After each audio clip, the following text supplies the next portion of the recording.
Welcome everyone to Aftermath, not session 23, because out of all the things I did, I forgot to change that. But it is session 24. It's been a break. It's been some time. Things have happened. But here we are. We got here, technical difficulties, so we are starting a little later than desired, but that's the way of things. You probably come to expect it here on the XP Guild. When last we left off, the party was preparing to set sail from Axion's Rest, a little island off the coast of the remnant continent that they kind of grew up in and have known. They are planning on setting sail to the west to join Andrason, at least as far as the continent goes, and then they're going to kind of set themselves a new path, having decided to shake off all that confined them in the previous area and start fresh. In such, they have acquired this former pirate ship, a little sloop that they had helped Andrason defeat. Some general repairs have been made on the ship while they were here from the battle with Andrason himself, and it's now ready to go. They have 3 pirate crew members. They're expecting 5 more from Andrason, and they're essentially planning to kind of caravan these ships out to Andrason's kind of home port. You've agreed to take on Axion, this ancient elf who has recently been released from his curse of undeath and binding to the island that bears his name. And so he has kind of come aboard and claimed a little spot somewhere on there, like a hammock area that he's set up.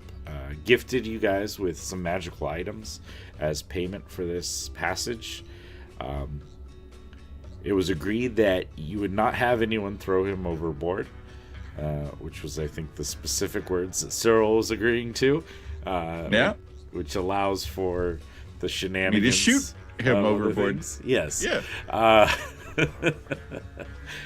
So that's where we left off. Let's jump into our intro, and then we'll come back and get into the game.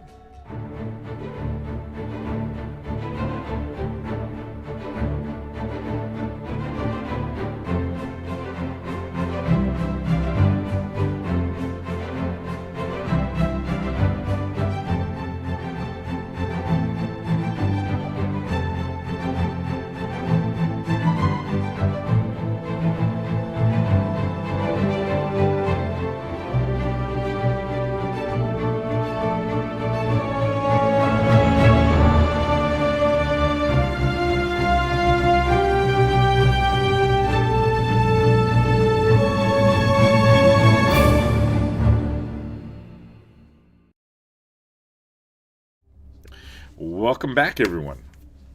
As you are setting yourselves up on ship, waiting the last little bit, there's been boats coming and going, loading up goods and things to make sure that you have enough supplies to make the trek.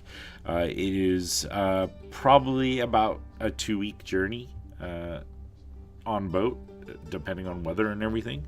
So enough supplies for that, plus a little bit extra, has been slowly loaded on board.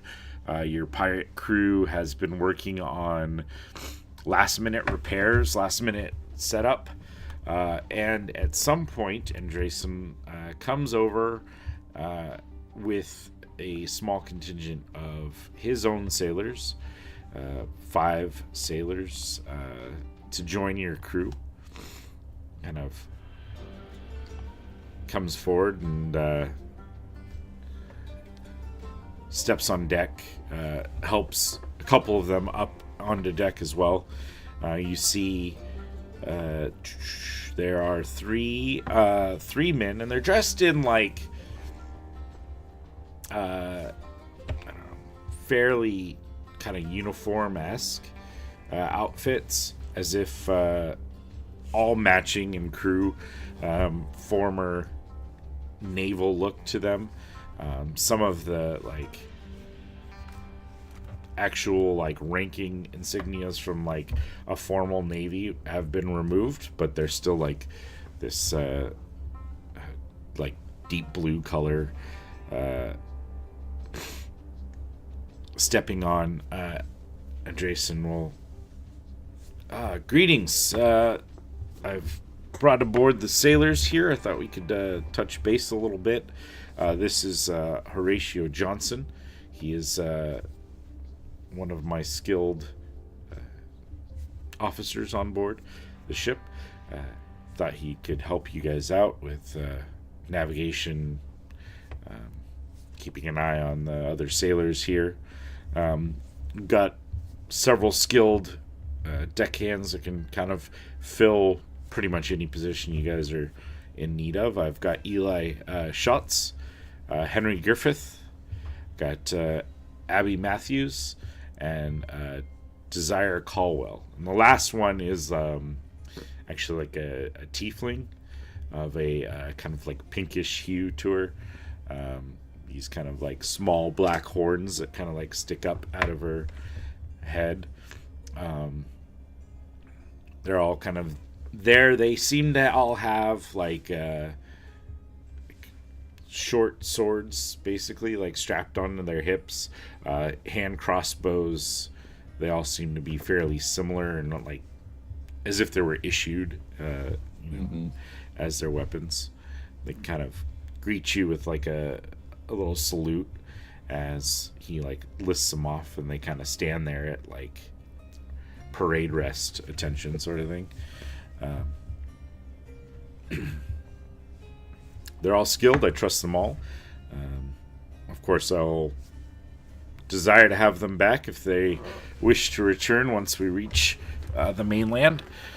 But until then, they're at your disposal. Could even probably leave them on your ship for a time until you find more crew that you can fill out your numbers. This sort of a ship, you probably need at minimum 6 people to man. So keep that in mind. If you have any losses or anyone goes down, you've got a few extra, but let me know. We can maybe spare a few more if need be. I look at the captain. Look at them. Just give a nod. Thank you. So, are we expecting calm seas? I don't know if you have anybody that can foretell the weather on your vessel. We don't. As I look at the others, like you don't. As the best we know, the next day or two will probably be fairly mellow. However, storms are pretty common out here in this sea. We plan on trying to keep each other in view.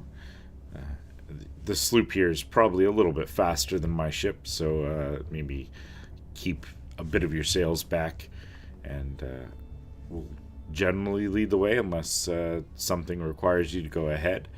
We'll use naval signals, which of course my people can translate for you. Yeah, naval signals.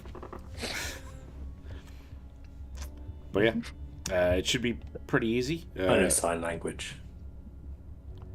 If anything happens between here and there, just let me know if there's anything that we can do to help you. Where is my map for this part? Amazing. I turn to Cyril, like, I've only ever read about ships. Like, this is the first. Quite excited.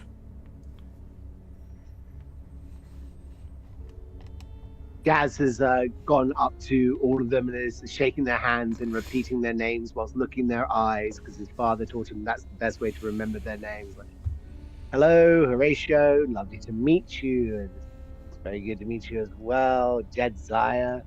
Hello, Eli. Eli, nice to meet you. Abby, good to see you. Henry Griffith, that's a very exotic name. Wonderful, wonderful. Good to have you on board. Well done. Which one of the 5 of you is in charge? Oh, well, sir. That's got to be Horatio Johnson, surely. Yes, of course. Look at this guy. I'm Horatio. Cool. You're acting first mate. All right. I appreciate it, sir. And by that, I mean you're basically in charge because none of us know what we're doing. All right. Those 3 do. You can order those 3 around as see fit. That's Spike, aka Timbers, because 2 nicknames. All right. He's a carpenter. Good to know. Handy to have. Yeah, we're paying him like a carpenter, so use him. Work him like one. Yeah. And the other 2 are deckhands. Quietly said by Sonny. Okay. All right then. Well, any kind of Fishy and slick or something. Deckhands. Eli. Deckhands are like guards, I hear. Eli, can you take a Desire and make sure these 3 are put to good work?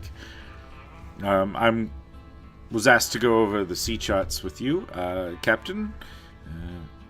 Would you like these in your quarters, or do you have a navigation room?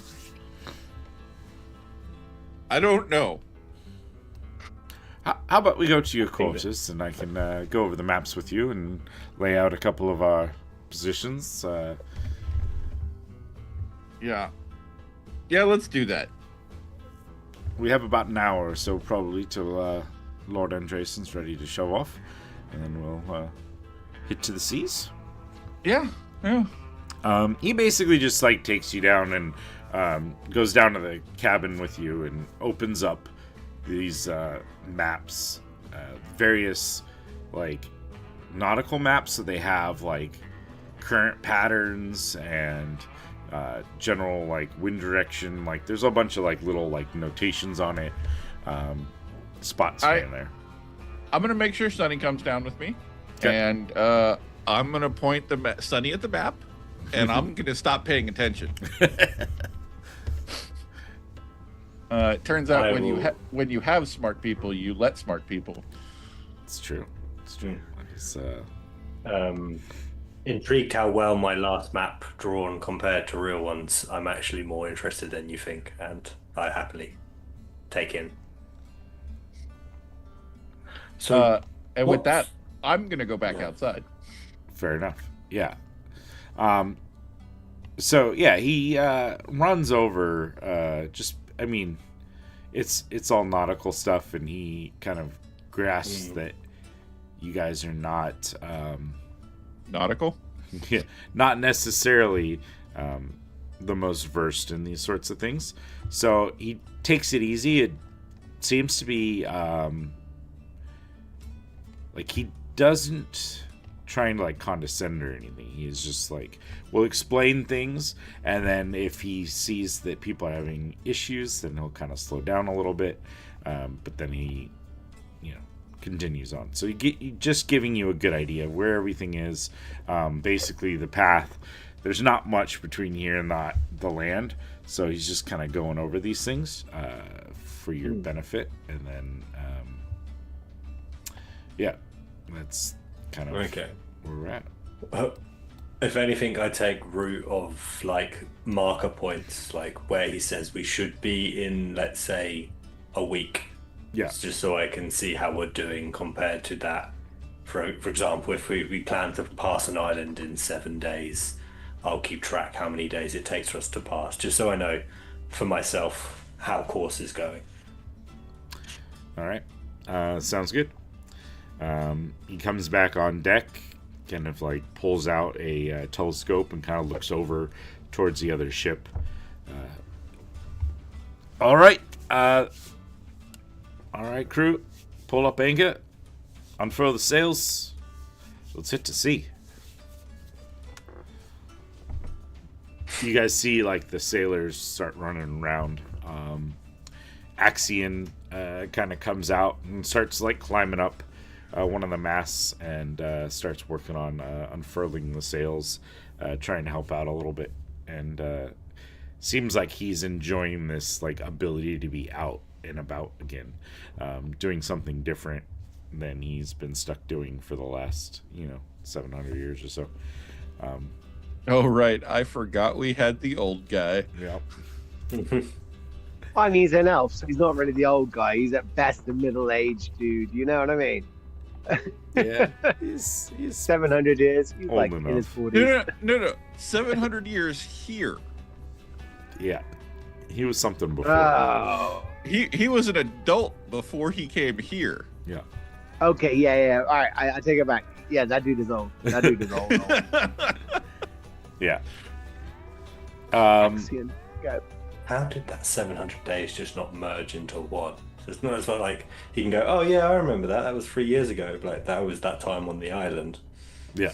Yeah. I'm sure I mean, there's memory groupings. The worst at part that point. about it is that he never finished writing that book. Like, He ran out of pencils. no, I mean, it was just a difficult second act to find a way to finish it, you know. And he was like, "Oh, I'll get back to it." And before you know it, 250 years later, you know, just mocking him from the top shelf, gathering dust. What is this, George R.R. Martin? Ah, fired. All right. So you guys kind of set sail. You start off fairly smooth. Currently clear skies. Andreessen's ship kind of will take general point in front position. Horatio seems to like kind of navigate you guys to be several hundred yards off of his port side, just kind of like sailing along. Every now and then he pulls out a compass, starts like making some notations down. He has one of them drop from time to time like a line over the edge to measure your speed in the water. Seems to be like pretty competent about things, pretty clinical about things too. Like the way he's doing everything is like check this, do this. He tends to take the unless anyone objects to it, he's going to be tending to take the piloting position as well. So he's kind of set up. There's near this wheel area, there's like a small like table-ish thing. I think is more like, like musicians use those like stands to hold their music. There's something kind of similar to that, like but like built into like the railing near there that he kind of reaches over and jots down notes from time to time. But the first day is fairly innocuous. As we begin our second day, can I get someone roll me a d20 and tell me what we got? Can I, during that first day, before someone rolls on that d20, have taken the time to find a length of rope, tie it around my waist, and have it set up so I can hook it to a rope on the actual mast at ground level? You tied a grappling hook around your waist. Essentially, yeah. I'm wearing full plate mail and I have dexterity 4. I would very much like to not fall off this boat. I don't see how that can happen in any other situation. So, yeah.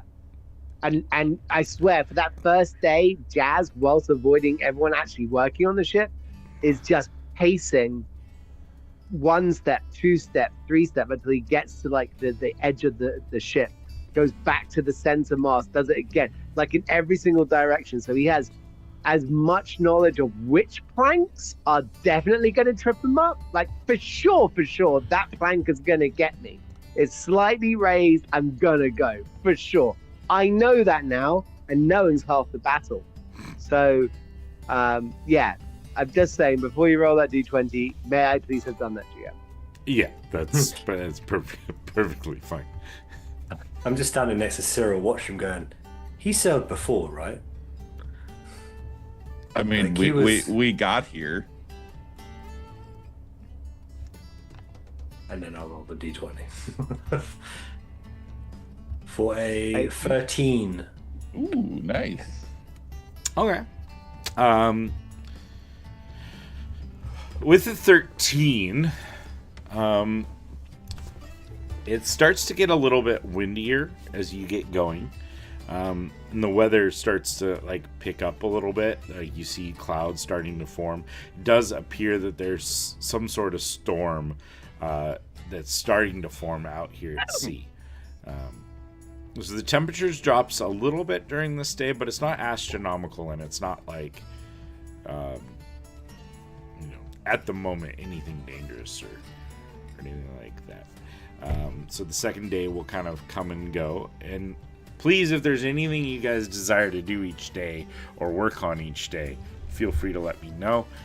This is your ship, and whatever you want to end up doing with it, we can kind of work on things if we need to.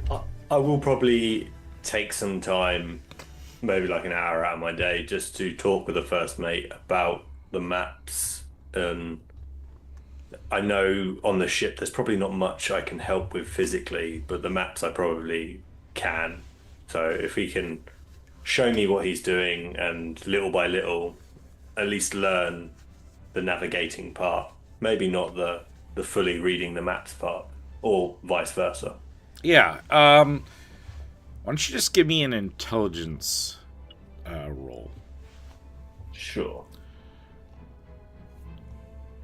9 total. Okay. He's trying to help you. It's a new skill to learn. He's using abbreviations I just don't understand. Yeah, the nautical terms and such, but you're working on trying to get there, and he's trying his best to help you out. Doesn't take too much on this first day anyways. Okay. As the next day comes about, I will need another D20 roll. Go for it, Cyril. I think I'll spend this day in the crow's nest. So I'm already in the crow's nest, looking at enjoying. Go on. I was just saying, enjoying the breeze. I spent the second day, I think, just practicing with my Morning Star, like getting used to its heft and how I can use it in combination. I used it throughout the entire last battle, and I really hadn't mastered it. But I think by the end of this day, guys, I may have a mastery of Morning Star. I rolled a 12. Okay. And Cyril is doing nothing. Very happily. Just enjoying the hell out of doing nothing. Yeah, if people ask him for his opinion, he kind of nods and smiles. If people ask him for a choice, he points at the first mate. If the first mate asks him for a choice, he points at Sunny. If Sunny doesn't have one, he guesses. Okay, yeah. By guesses, I mean he picks the one that sounds the least amount of work. All in all, it seems that not many people necessarily come to you for anything directly.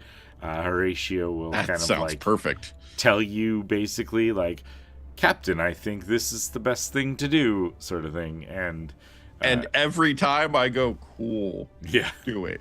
And kind of takes that, like he still respectfully like will report to you if something is changing, like, oh, we're making this heading change to keep up with this current. The storm deepens on this day here, and the wind and rain start pelting down, making life on deck a little bit more miserable. Yeah, I'm out of that cockpit. Well, this is awful. Yeah. Luckily, I mean, you So- guys all have cabins, and you Yeah, don't yeah, get paid I- to do things. So I just go to the cabin. when Horatio's not actively driving the ship, he tends to hand it off to Henry, and sometimes gives Abigail like a few hours here and there while he takes his rest. So between Henry, Horatio, and Abigail, they're kind of run the general manning of the ship. In the storm, they kind of pull the sails up a little bit, so they're not full sails. Does slow you down a little bit here on this third day of travel. The only thing I'll say, Bill, is that when I am around, I am keeping a very careful eye on our 3 pirates. Oh yeah, I want to make sure that we are making sure that they don't do anything wrong. sounds good. Why don't you give me a perception Interesting. check? I'm keeping an eye on them as well, but I'm just seeing whether or not everyone's getting along with everyone. I don't want to see any clicks on my ship. We're all one team, one mind, one heart. You can give me an insight check. Sure. I got a The 13. corporation. I don't care if 24. there are any clicks. I know. You're the most 17-year-old ever. Cyril, the crew seems to be running fine. The pirates seem to be following orders. You don't really notice too much. Jazz, 100%. There's pirates and there's the 5 sailors, and that's the cliques. Like, the pirates are for sure shunned and often put to the most like demeaning of tasks that need to be done on the ship. Like, they're the ones making sure that the latrine or whatever is taken care of, or like, you know, at the end of the day, the cooking, they're the ones that are like taking the food out and cleaning and scrubbing pots and stuff. But yeah, that's for sure how you see it. The pirates don't much like it, but they seem to have expected it. And there seems to be that like, oh, naval people, you know, like official Navy guys versus us free-loving These pirates. guys. Yeah. Yeah. I don't think I'm going to accept that at all. I think I'm going to be going up to Oh, no. Horatio at some point, having a quiet word and saying, you are in the Navy, is that correct? I was, yes. I am now currently under the private employ of Lord Andresen. So, when you were working in the Navy, you had to work with a whole bunch of people, I guess. A whole bunch of different kinds of people, huh? That is true, sir. I imagine that you would have formed certain opinions of certain kinds of people, is that correct? I suppose, sir. Well, here's my thing. You're not in the Navy now, and I know that you're working for Mr. Andresen, as am I. I need everyone on the ship to work together, and I don't want anyone to feel any kind of way that is negative towards each other, because if something goes down, the life you save may be someone you don't like, but it may be someone that you need. You understand what I'm saying? I believe so, sir. Latrine duty should be shared equally. Right, Mr. Doodlesack, you get the next shift then. I have no problem doing that. Perfect. I'll see you do the next shift after, yeah? No problem, sir. Lovely. I give him a little friendly tap on the shoulder, you know, as a fucking Goliath. And I will go off and happily clean out the shit. Which is where I find I don't have prestidigitation. Oh god, I'm going to do it physically. This is the worst. Protection from evil and good! Cyril, at some point, you get a knock on your door. Yeah, absolutely. Horatio comes in. Sorry, sir. May I have a quick word? Yeah, what's up? Mr. Doodlesack, sir. He is asking for shared duties and shared accommodations for all crew members. I believe he has an issue with how I treat the pirates, sir. Well, they're not pirates anymore, are they? I suppose not, sir. One does not change their spots overnight. I just want to make sure that this is your desire as this equal employment treating. Let me ask you a question. Yes, sir. If I treated you like shit the whole time, how would you feel? I grew up in the Navy, sir. I'm pretty used to being treated like shit by most people running ships. Yeah, but they didn't.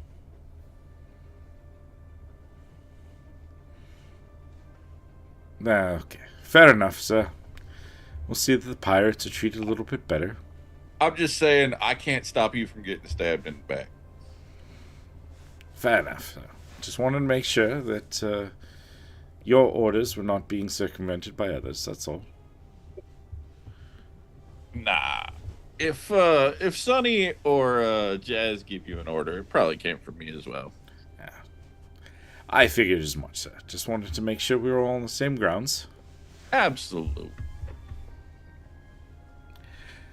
Well then, good day, sir. If you have anything else you need, I'm going to be taking my rest, and we're going to have Abigail up on deck running the till. The storm is going strong, but she'll be good in hands for now. I will take the later shift when the weather tends to get a little bit worse. Of course. And thank you so much for all your hard work. Of course, sir. You're doing an excellent job being a captain, sir. I appreciate that. And he'll leave and go to his bunk, his cot area. I'm gonna come walking out and look up and see Jazz and see Sonny and be like, you too. Huh? Okay, hold on one second. I'm going to quickly run over to your man and just hand him over the loot brush and go, that's yours. See you later. Your shit. I left you a bit. You're welcome. Not realizing your plan, as you walked away, I was like, prestidigitation and just finished cleaning it for you, thinking it was. And then we just walk back in the room. I've just been behind you watching you for a while now.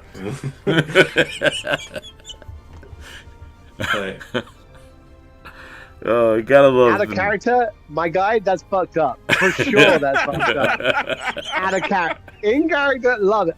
My God. My God. I didn't know your methods, your reasons. Are like, I just thought it was you wanted to do it. Like the pirates have been doing it constantly, so I just don't know why you were doing it. To be honest. For the experience, I guess. All right. But, do you want me to undo what I just did there? No, do not do that.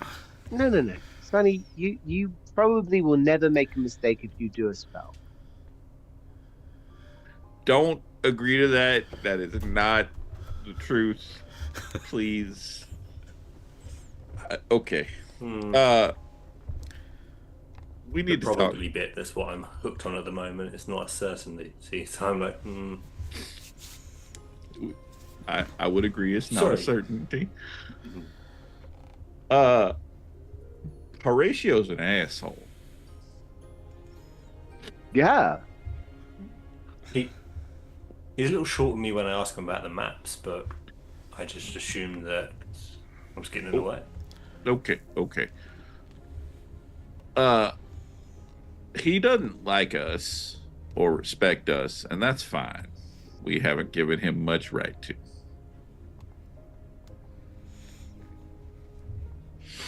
Okay.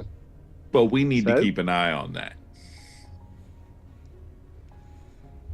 Okay. He didn't like Okay. that you told him to even things out. People who are in positions of power generally don't like being told to share that power with other people. And if it's that he's so upset over losing that tiny amount of control, he is indeed a very small man. But it takes all sorts. Which means if we want to keep this boat, we can't just keep him.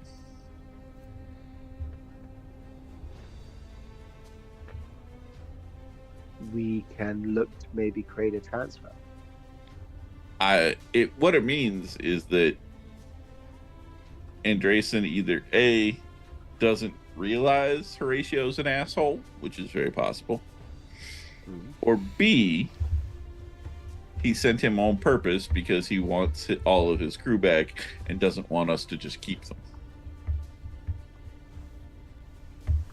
Either way, if we want to keep the boat when we get to the new city, we'll need to find a new crew. Whether that means we keep our 3 pirates or not, we'll figure that out. But I wanted y'all to understand that was the most likely situation from what I see. Okay. Thank Not the you. worst thing in the world. I mean, we're going to be going to a place where perhaps none of our current sailors have much experience in the coastline or what that coastline may hold. We would probably be served better anyway when we get there to find local fishermen, local sailors who know what the coastline is like. You know? Yeah, That makes yeah. that makes sense.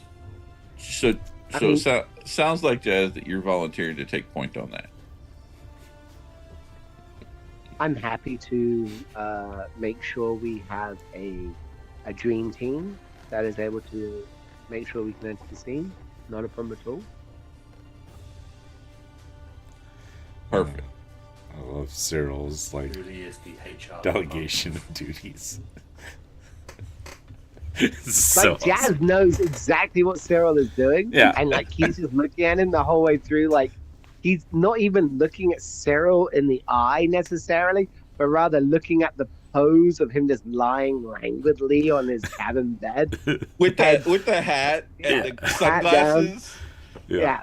And he's Yeah. like, no, I'll do that. The unspoken thing being, if I leave it to you, it won't get done. But Cyril's not going to pick up on that at all. No, So, But the best part is even if he did, it would just be like, uh-huh. someone's been paying attention. We gotta. Yeah. Y'all made me captain. That's Yeah. all I'm saying. Yeah. You get what you asked for. So yeah, that is yeah. So all right, boys. I just wanted to make sure we were all on the same page. As it were. Yeah. Han may be a handful. If he yeah.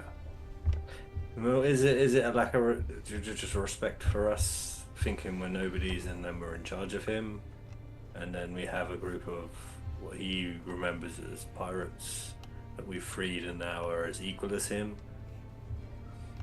I mean, I don't think they're as equal as him, considering he's the first mate, and technically, by all the rules, I'm the only person who's not equal as him. Hmm. We'll see. I mean, Yeah. It's fine. Okay. We'll keep an eye on him.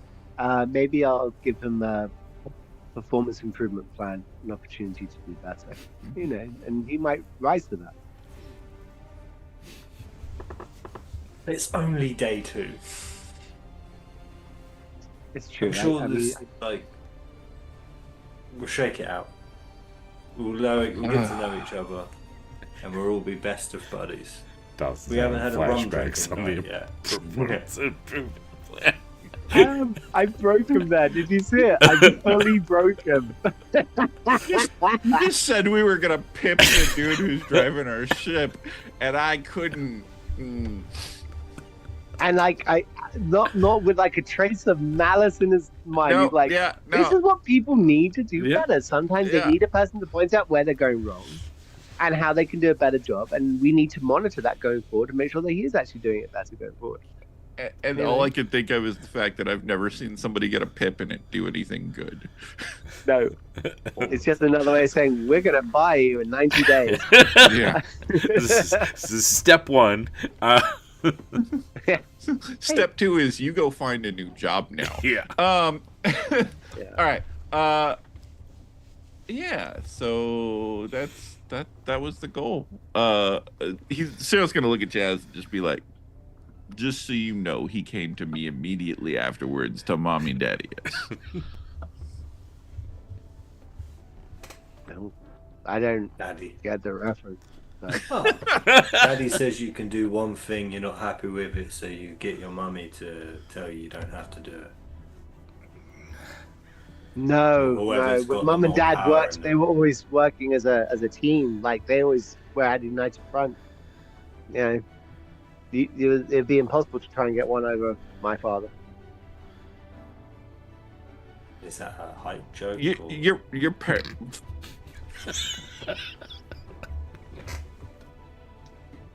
Just plain Gut face, forward. completely still trying to understand your story. Oh, Sonny, you are the funniest. How do you come up with it, you genius? And Sonny does not have a clue. He's just said something funny. So. Jazz, your parents are still like friendly with each other, still Yeah, love each other. they love each other very much. Yeah, very equal 16 duties. children later. 16. I mean, yeah. Out of giants, no less. Like, that's a Six- childbearing choice. 6, I mean, my dad's a Goliath for sure. I never said one. 16. Yeah, 16. That's right. You need a lot of Goliaths if you're going to have a traveling troupe of musicians. Sure. Can't just have one guy because there's going to be just a one guy who wants to play bass. You need to have, drummers and someone to play the clarinet and cymbals. And The hi-hat. roadies. No. Goliaths aren't roadies. That's a terrible use of our skill set. Well, their skill set. I was the roadie. I tried to carry this for a while, but then well, it doesn't really matter. It's fine. They do have roadies now. A small group of dwarves that carry everything for. Did you never play with your family then? The blood drains from his face as you mention as he's having a very bad flashback, and he goes, I did. I don't anymore. Though. Oh. I'm not really Okay. a musician. I'm not very good at that. Oh. Finally picking up on the complete change of tone, I'm like, oh, okay. 16, I'm gonna though. go. Yeah, it's a lot. I'm gonna go check up on Fishy and see if we got dinner ready. Okay. We're good here, Captain. Yes. Yeah. All right. I just wanted to make Jazz sure is good. the three of us were on the same page. 100%. Jazz turns to walk out, forgetting how low the door is, and smacks his entire head into the door frame. Bounces off of it, lies on the floor for a second. Crab walks out, going, I'm fine. Yeah. Yep. Kind of perfectly normal for that to happen. I turn, I'm like, it's to Cyril, like, is he just clumsy or is it a Goliath thing? Like, this is the first time I've met someone this big and I'm just not sure. You Sonny. hear the sound of me bouncing off another wall. I do not know. I'm sorry, Wall. I should have seen you there. It's my fault. Okay. He just apologized to the wall. He's a nice guy, I guess. Yeah, he's very nice. He's a very nice gentleman.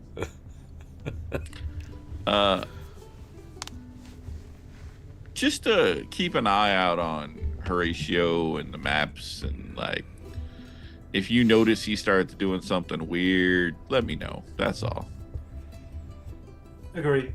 I kind of wanted to learn for. I Yeah. don't like not knowing. And No, I'm very happy that you've taken that upon yourself. It's been very helpful for me. Gives me a lot of lets me sleep easier. yeah.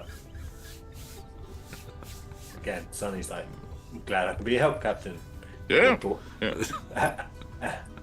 I'll leave you to your work, and Yeah. Absolutely. I will walk out and thinking to myself, he was a good choice for the captain. He's really fixed the role. I'm gonna take a nap. And I will head to the deck and reinvigorate it to look over the maps. All right. You can give me another intelligence check as you try to work on the maps. Abby is currently at the till, running Can I things. guidance myself as I walk up there? Yeah, sure.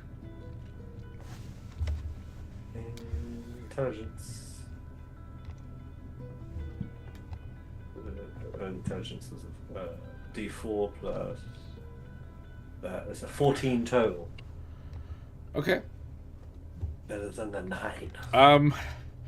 Whether it's just like you've seen more of them, or Abby's better at explaining things, you're starting to get a gist of what's going on with them.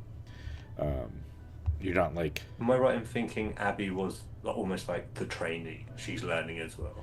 Yeah, she's not quite But like less as experience. high ranked as he is, and this is probably like during the storm. This is like the shift that It's the they're shitty shift. Well, it's the period of time in which they're expecting the most The lull. calm of the weather. Yeah. Like it is the lightest duty shift. This is also the tiefling, right? No, Desire was the. Oh, chief okay. thing. Yeah.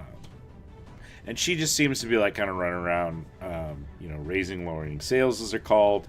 To be working on like just little odds and ends. Yeah. Currently, she's down in the kitchen with Fishy, working on putting together food. And soon you actually see Desire like come up on deck with like a bowl and some bread that's like on a tray, but it's like then covered. I guess like there's another like metal cover that she used. Brings it up. Abby, got some food for you here, dear. And like sets it down on that little like stand that's near the wheel for her to eat. As she sees you up there, sir, Sonny. Oh, sir, would you care for some stew? Yes, if there's bowls going, that'd be great. Thank you. I'll be right back. I'll bring you some bread as well. I'll follow you down. It's easier. Sure, if you desire. Okay. And Saves you a trip back. very kind of you, sir. So go down to the kitchen and dish it out, hand it over. Fishy's in What there. is it, by the way? Oh, fairly simple stew. It's a rabbit stew base. Some potatoes, celery, carrots. I thank, and I take the stew and I go to my room, and I do not eat it. As soon as she said rabbit, my head went to me jumping, and I was like, no, I can't do this. I love the shit that I say I've just eaten off the meat top of my before. head, and it just fucks with people. I've eaten meat before. It's, Yeah. it's not the issue. It's the fact that it hops, and my head just went straight to nope. I can't do it. You got a nice crust of Anything bread. that hops. It's just I don't know why. It's just like no, I can't do it. Yeah, fair enough. You do have some bread that you can eat. I eat the bread. Okay. Between Desire and Fishy, like the crew is dished out food. Anything else this evening that you guys desire to do? If not, we can move on to the next day with a D20 roll to see how that day's weather and events can pan out. I believe it's Jazz's turn to roll at this, so. right? I think so. Or did you roll first and it's Sunny's turn? I don't remember. It's No, all it's- jazz. I rolled a 2. 2 could be Good old we don't know. me. Yeah, 2 could be good. We don't 2 know. could be great. 2 could be amazing. We could be rolling for wind speed, and right now we've got calm winds. Like, we don't know. Gird your loins, boys. Rolling the The- ship back. The storm almost seems to have gotten a lot worse overnight. Yeah. Kind of wake up to the boat tossing and turning, like waves slamming against the edge of the boat, high pitches and turns as you go. And as kind of any of you decide to like kind of take to the deck to see what's going on, you can kind of hear Henry kind of talking to Horatio. Sir, I don't know what happened. They slipped away at night, and we'll locate them. No problem, sir. We'll get them. And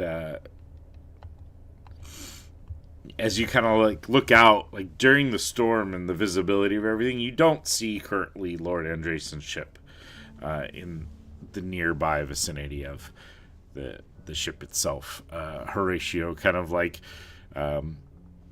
takes to the helm, starts looking over the log that Henry and Abby were keeping over the night, and just like starts to try to make corrections, shouting out some orders here and there to the crew.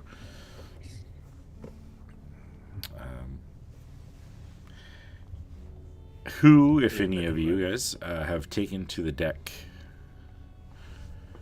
If I can't- we were tossing and turning that much, I don't know if I would have stayed in bed. So I can't stay in my bed. I keep getting launched to get a wall and then up the ceiling and then back. I smack. I'm coming. I look like I've had a fucking bar fight when I get out of the room. Oh, I'm asleep.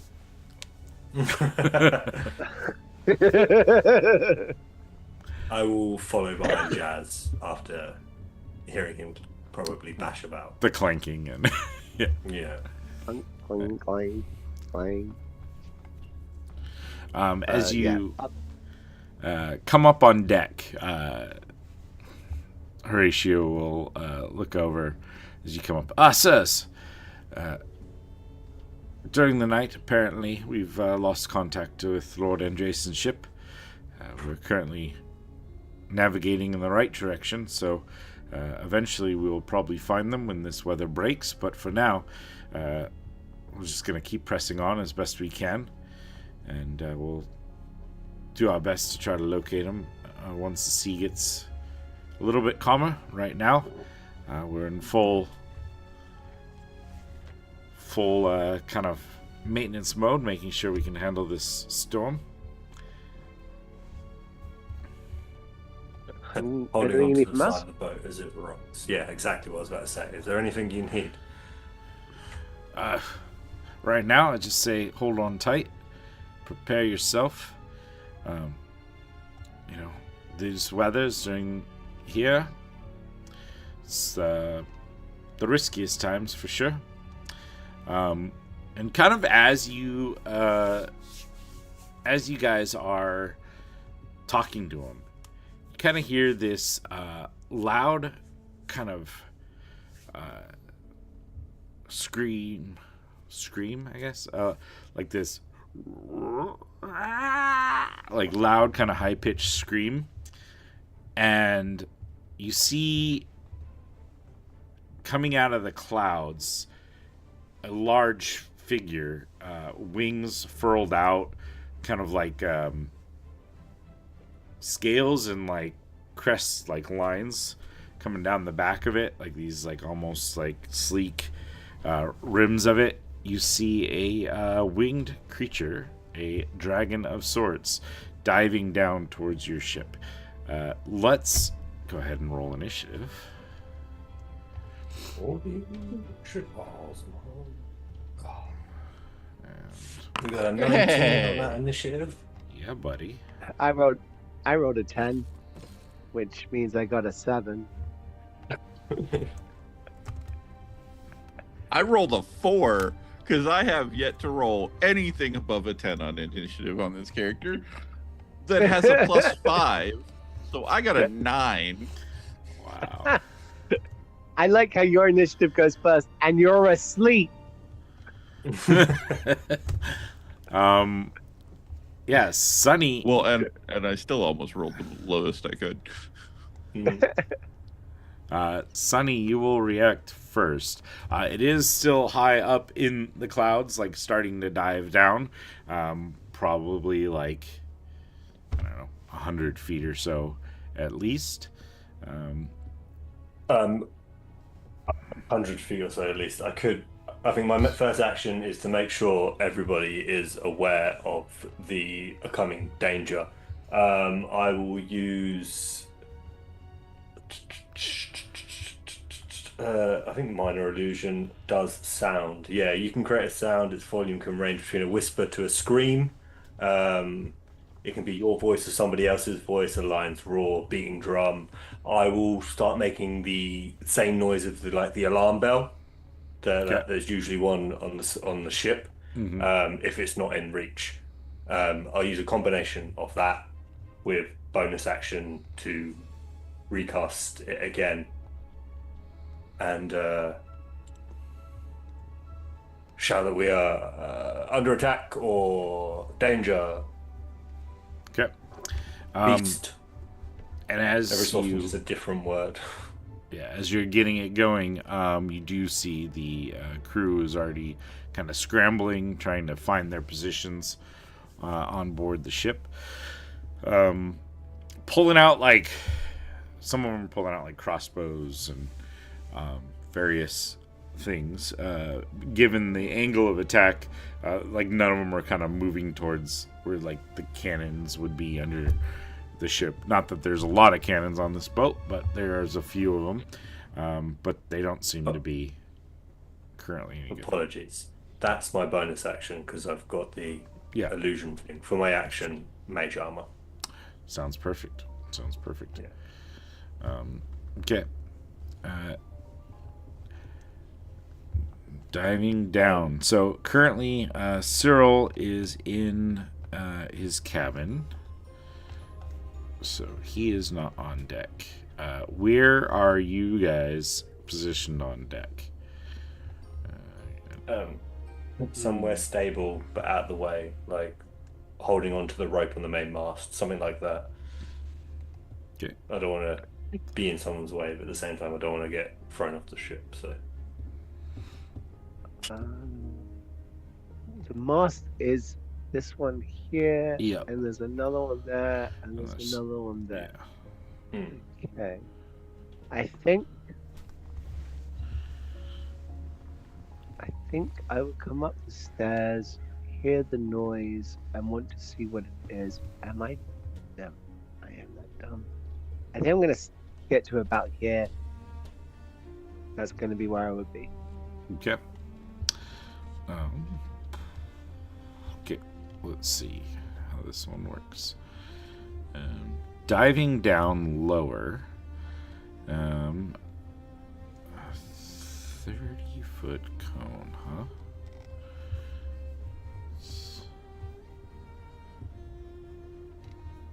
So 30 feet. Oh, it's not quite like that, but yeah.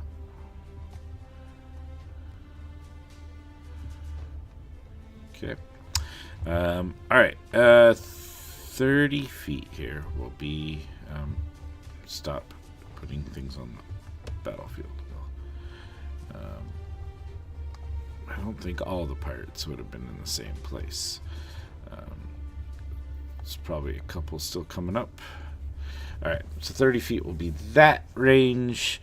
And with this, I'm going to need a dexterity saving throw for Jazz. You got this, Jazz. It's one of your strongest, right?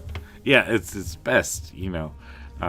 Luckily, he is a paladin. Dexterity saving throw. So, Yeah. Not one, baby. You have a reroll on that or anything? Like, Nah. Before we bards don't work that way. that's the monk thing. Nah. I keep thinking it's the paladin thing, but it's the monk thing. Mm. all right. As this creature kind of dives down, looses this torrent, you're going to take 18 points of damage, 9 of it cold and 9 of it bludgeoning damage. Not that I think it matters for you. And you are knocked prone and pushed 15 feet away.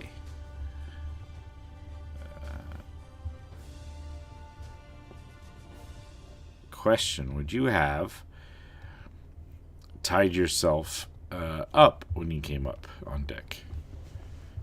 I mean, I have average intelligence. I'm in a storm and wearing plate mail and had taken the time to set up myself for this precise ease. So I'd argue yes. Okay, But at the same time, I never said the word. that's okay. So I think there's a certain amount of like what Jazz would do versus what you thought to tell me, because say, yeah. I know what's here. So you get kind of pushed back a little bit, and you are currently prone. The other sailors similarly. Actually, I guess I should double check rolls.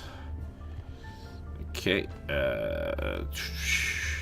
This one, though, I know not a tiefling. That's Desire. I just didn't get that one done.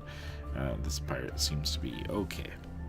Perfecto. That is the dragon's first turn. And we're going to Cyril.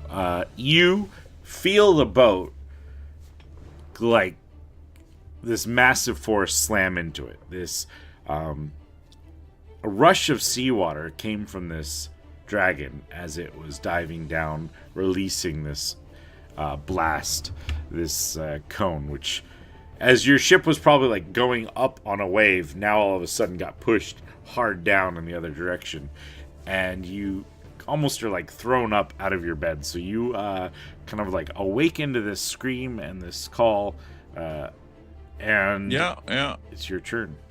I will use my movement to go outside. Okay, so you probably just get up and outside from the captain's quarters, which looking at this is probably actually like connected it to the foredeck. Yeah. So And I can see the giant. you can see it. It is dived down. It is now probably like 30 feet above the boat itself. Right. It is it is a large dragon, so it is not like one of the oldest, you can tell, but it's big enough to be a little bit scary. And he's probably like up here above the ship. Yeah. We will bonus action Hex if he is within 90 feet. Yeah, I'd say he is. Okay. And then for Hex, we will choose Dexterity, and then we will pull our pistol and shoot him with our good old Eldritch Blast. Okay. First one hits a 10, which I assume misses. 10 will miss. Yeah. Uh-huh. Mm-hmm. I don't know what happened, but I've rolled a 4, a 3, and a 2 in my last 3 rolls. Getting them all out of the way right now. Somebody. Getting them out of the way. Me and Jazz are on fire today. That's all I know. Yep. And by on fire, I mean literally on fire. Yeah, that is my turn. Alrighty. Jazz, you're up next. He's on the boat just now. He is flying down towards the deck of the ship. He is, I think I said he's like 20, 30 feet above the boat itself at the moment. Okay. Alright. In which case, I will. You're currently prone too. Okay. I will stand up, Alrighty. look around, make sure no one saw that. I'm good. Everyone saw me. I'm going to pull out my my Morning Star. Sorry. Mm-hmm. And I will channel my divinity to create a sacred weapon, imbuing this Morning Star with a holy light that emanates out for a bright light of 20-foot radius and dim light 20 foot beyond that. And I will challenge the dragon, calling out to him, saying, you want to pick on someone your own size? I'm right here. Of course, forgetting to get big. So, that is the action, movement, bonus action. Nah, we're good. I'm done. Alrighty. The sailors are going to pull out crossbows, firing up at this thing. That's one miss. Two misses. Come on, boys. That one will just hit. Okay. Let's see. Crossbows are... Alrighty. You see one of the crossbow bolts so far hits. Got... Oop. Not D20. Not that. Oh, there's another one. Let me roll one more attack as they all unload. And so we have another crossbow. Struck true. The dragon kind of roars out, and more like aggravation from these crossbow bolts hitting him. Horatio will call for Abby to take the helm, and will pull out his short sword and start kind of running forward. 30. Let's just maneuver some of these people around. Trying not to be too much direct. Okay. And with that, it is back to Sunny's turn. Okay. I do not want to get close into this thing. I also don't particularly want to use Fireball if it's, 20 feet above the ship. So... I mean, you could angle it in such a way that you could just hit this. You could just blow it up above them, right? Mm-hmm. But that's up to you. Well, yeah. I could also potentially cause our Goliath to fly at them instead of fooling around on his ass. So I'm going to go up to Jazz and my staff. You see it twirl slightly. It looks like I'm about to bonk you on the head. And then I just tap you with the other hand on the nose. Boink! And you feel yourself get a lot lighter as I cast Fly on yourself.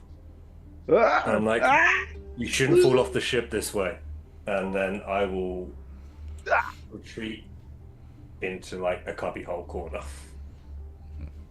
Hey, Jazz, how long is that tether that you have tied on to the mast?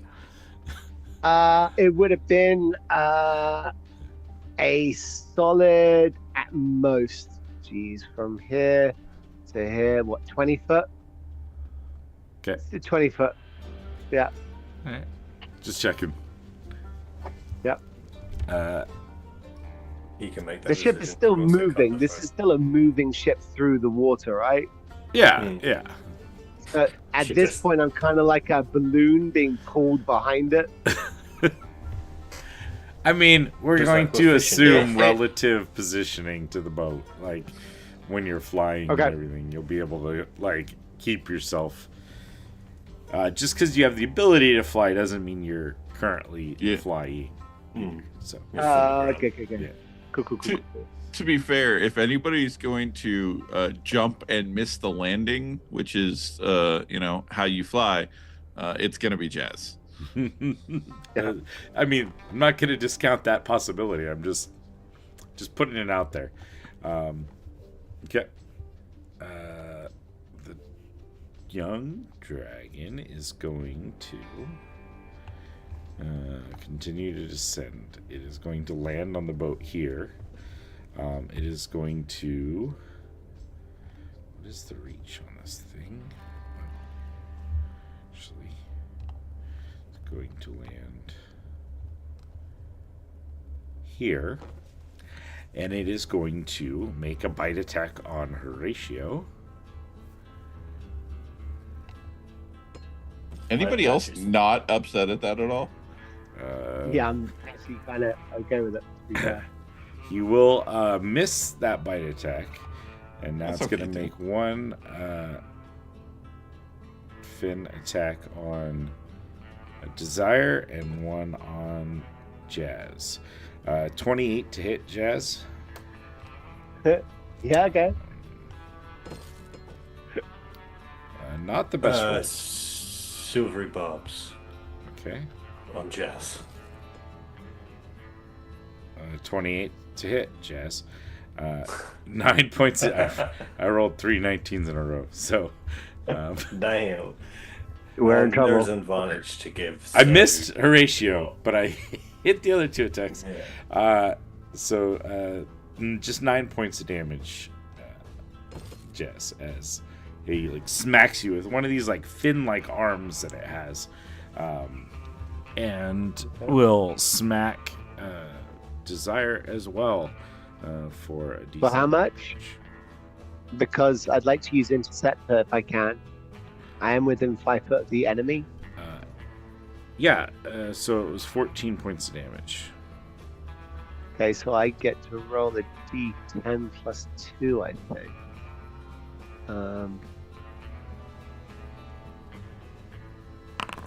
So take 10 points off of that, so Jediah only takes 4 points of damage. Nice. Alrighty, that's probably a good thing. Silvery barbs advantage can go to Daryl. Oh, okay, Cyril. Perfect. Speaking of Cyril, it is your turn. All right, we're gonna bonus action Hexblade Curse.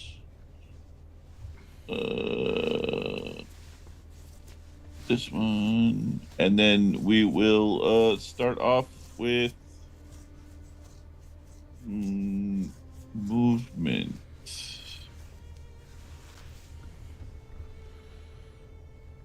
I'm going to move here. Okay.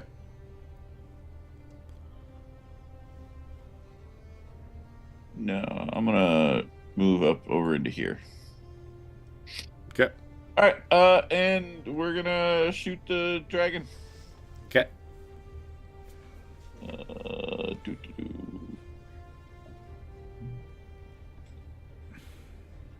And advantage. I rolled 2 16s in a row, so 24 to hit. Nice. Yeah, definitely hits. Uh, 7 plus 11 and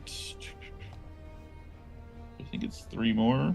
I think it's 14 points of damage off the first one. Okay. Nice. We will push 10 feet. Oh, that's right. Okay. Yes, So- plus 3. 10. Okay. And the second Eldritch Blast. 23 to hit. Yeah. That'll hit.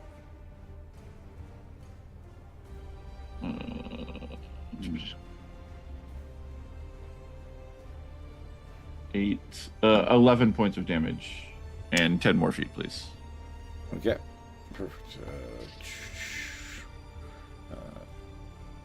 So yeah, it gets kind of pushed off the edge of the boat, and you hear like a loud splash as it hits the water, and that was 11 more points of damage. Perfect. Yeah. Cool. I'm done. Alrighty. So it is now in the water. Jazz, what would you like to do? You now have the ability to fly. What is it, a 60-foot fly speed? Well, I'll double check. I believe. Off the top of my head. But It's things in far. the water? 60 feet, yeah. 60. You can hover as well. So. Hmm. Yeah.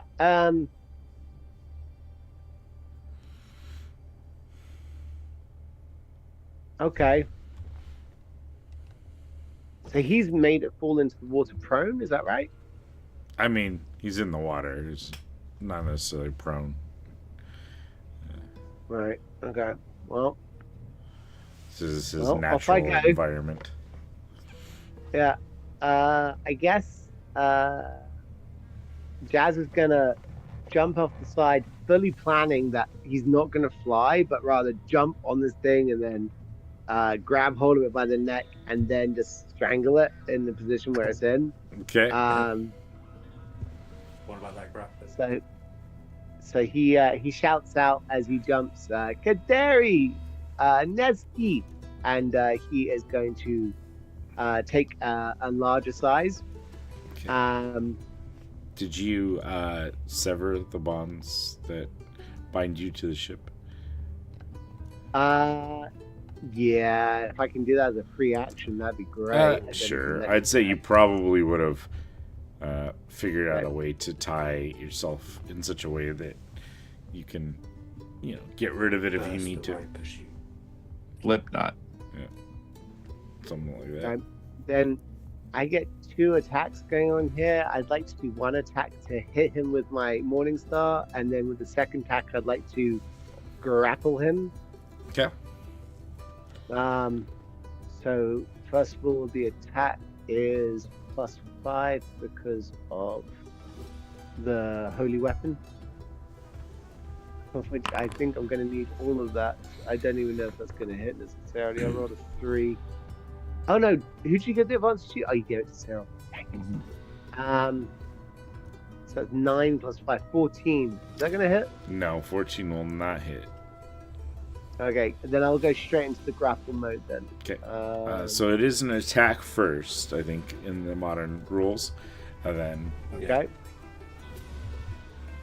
So I have advantage on the attempt to grapple somebody because of my size. So do I have the advantage on the attempt to hit him or no?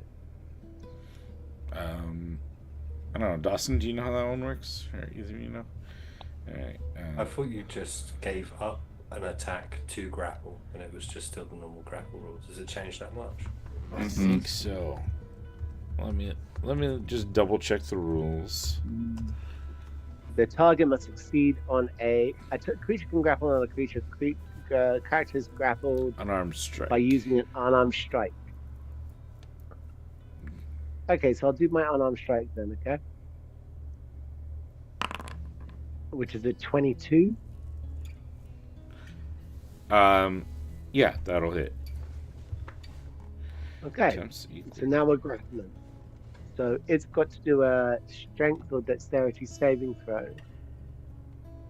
DC for the saving throw is 8 plus my strength modifier and proficiency bonus. Okay. And I think 8 because plus- it is a DC thing that your advantage goes to hit for future tense purposes. So you would roll advantage to hit it, and then it makes its saving throw. So you said strength or dexterity saving throw. Yeah. It will go for a strength saving throw. And will fail. Roll the 6. A natural 1. Gripping it, can I now pull it out of the water and fly back to ship? I have 60 speed flying. I've gone 5 feet. And you're I large. think. Just give me an athletics check. It basically costs double to move Yeah. the target. Except that I'm a size larger though, so I count No. as actually being. You bigger than get actual the target, so- opportunity for sure. Yeah. Just give me an athletics check, I Give think. me I just kind of want to see. I mean, this is a freaking dragon. Young though it may Okay. be, it's still It says advantage on here. I'm Yeah. not sure. probably Okay. because of your size. Okay. No, it's the Goliath thing. Goliath thing, right? Yeah. Okay. Okay, I'd say with well, that, so sure. this is- So we'll have your speed used a little bit of it to get down here. So you Mhm. could probably get it probably 20 more feet. I want to get it back on the boat. 5, 10. Yeah, that's fine. You could do that. Okay. And I just want to be on it, holding it, like gripping it by the head, trying to actually like close one of its eyes. They can't really target properly. Okay. Sounds good. While Horatio we're fighting a dragon. will step forward and swing. He rolls a natural 20. So we're gonna roll this for. Jazz has been eaten by the dragon. I'm okay.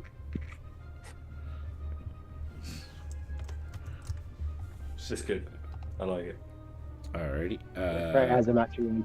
The best part is Cyril watched Jazz fall off the boat and went, yeah. And then Jazz came back on the boat and Cyril went, huh. Hey, imagine that. Yeah, Horatio runs up, strikes true, Alright. finds like a weak point in the armor of this the scales of this dragon, thanks to Jazz kind of holding it.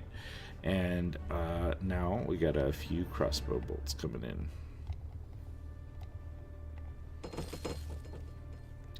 There's a He will crit. get advantage because he's grappled. Is that a thing? I'm just trying to think for me when my turn comes around. I think So- so. See, grappled they've- Yeah, they. I think they get the. This is grappled condition.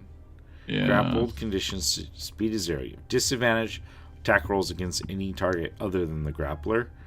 But they're not. No one else gets advantage. It's if they're restrained. Yeah. I think they would have to make an additional choice or something for a pin. I don't remember. I think there's feats you can take to be a grappler, and that allows you that option to restrain them, which then would give advantage. But at least it has disadvantage on anyone other than Jazz. Man, we're really learning why people don't do grappling, huh? This is true. One of the It's one of crossbows. the. Yeah, go ahead. I was gonna say one of the crossbow bolt strikes fairly true, hitting a crit. So we're gonna deal some damage there. Another one hits a more minor hit, but does hit. As the crew kind of like move about, Desire will disengage and move the hell away. Oh, not that far away. Fuck this shit, I'm out. Yeah, I'm out of here. Yeah. Let's see. And yeah, just a couple of them moving about to keep some space separation here. And with that, we are going to go to Sunny once more. Okay, seeing this thing quite close to me now, and looking it over, do I get a sense of intelligence? Like, has it reacted to anything people have been saying on the ship while the commotion's gone on? You can give me like an insight check or an animal handling check if that's better. Probably similar. Well, insight. Okay. For a 21 total. Extremely intelligent creature. It is kind of trying to take in threat assessment here. Then I will cast command on him. Okay. DC 15 wisdom. Okay. DC 15 wisdom check. Saving throw is this. Oh man, I cannot roll. All right, what's the command? I'll use just one of the base ones, and I will use halt. On his turn, the target doesn't move, takes no action or bonus actions. Okay, you see it kind of like freeze up and kind of stop trying to move around. And I do that scene from Jurassic Park where he's got his hand out in front of him, like that. And I go halt. And then when I see it's gone effect, you see me just turn and then run straight back up the stairs. Alrighty. I'm like at that angle where I'm far enough away from the stairs that it's only my like head and nose that can see him over the top now looking down.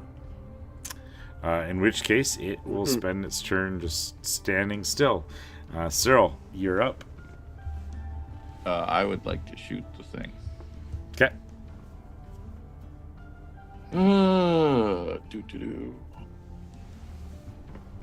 Yeah. Does a 10 hit? Sadly not. An 18. 18 will just hit. That is its armor class. I am rolling terribly on damage. 12. That will be 15 points of damage. 15 damage. Okay. I am not going to exercise my option to move the thing. Okay. Probably a good call since Jazz is holding on to it. And purposely brought it back on deck. Yeah. Speaking of Jazz. I'm gonna stab this thing with a morning star. How do you stab something with a morning star? You just gotta want it, man. There's a lot of spikes on those things, you know. Just gotta want it. Okay, so this should be a D20 plus 5 because I'm using my charisma. I misunderstood it from before. Godly. Oh, I have advantage on this thing because he's grappled, yes? No. No. This thing is useless. All right, gonna keep on hitting him. It can't move though, and it has disadvantage against anyone other than you. So that's a 24 to hit. That will hit. All right. At which point I am going to cause the damage within one of these. Great. 7 points of damage as it is sapped, which means that it will have to roll with disadvantage. Next attack roll. So even if it hits you, it has disadvantage. Yeah. If I hit a creature with a morning star, that creature has disadvantage on its next attack roll before the start of my next turn. Yeah. That's my action. Now do me. I think I'll just stay where I am. Okay. You guys can still hear me, yeah? Yep. Yeah. Stand where you're at. All right. Horatio will make his attack on this creature. Let's see.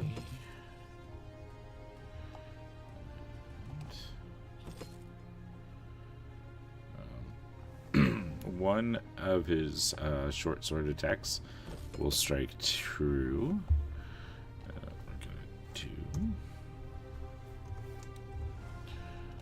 Bit of damage, and then we have several crossbow bolts coming in. 1, 2, 3 hits.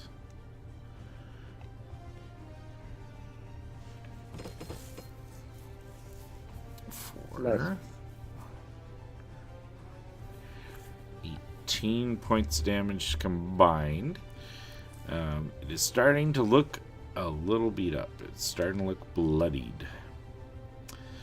With that, Sunny, back up to you.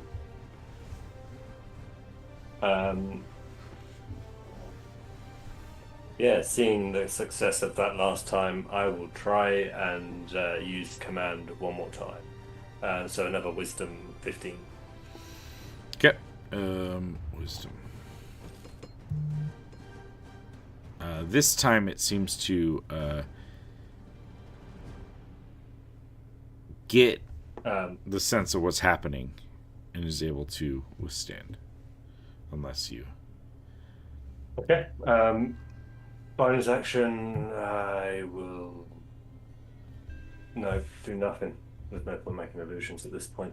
End of my turn. I'll stay where I am. It is its turn, and it is grappled. We are going to...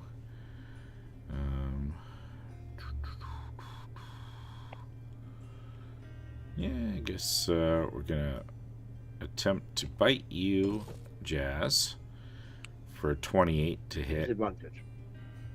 Is that with There's disadvantage? Disadvantage is against on attack no, rolls 'cause he any hit a- target other than the grappler.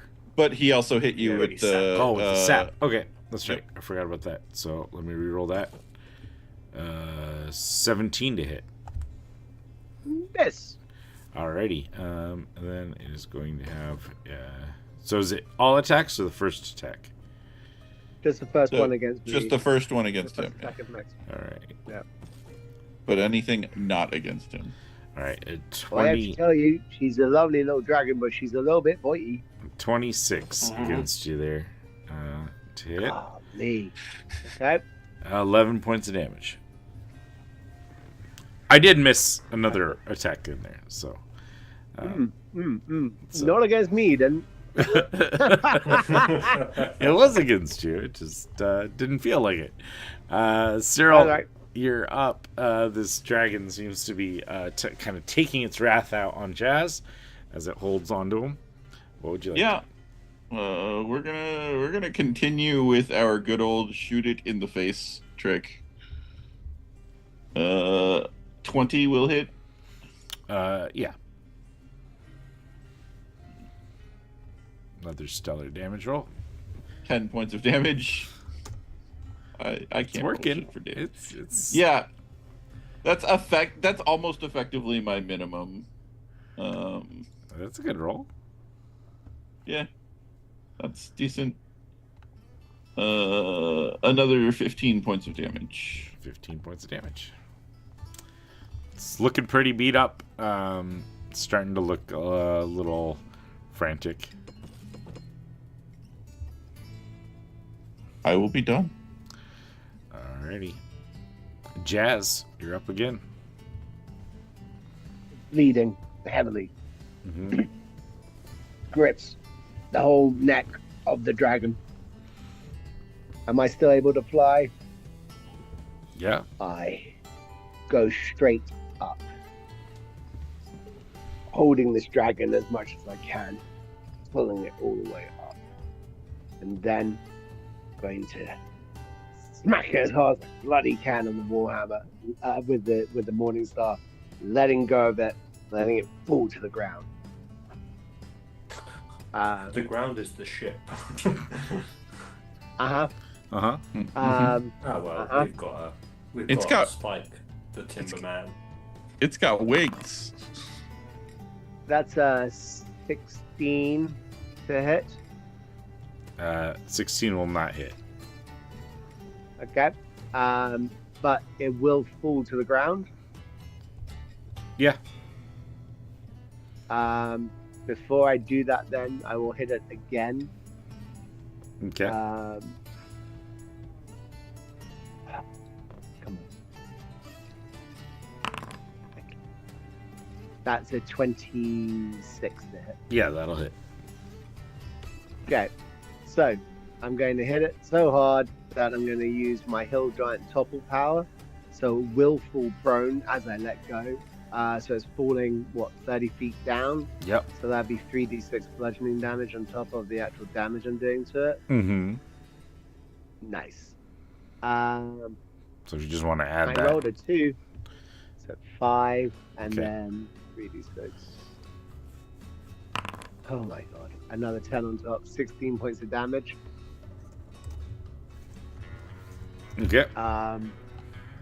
And then as I'm standing above it, floating above it in the air, I will touch my chest and go,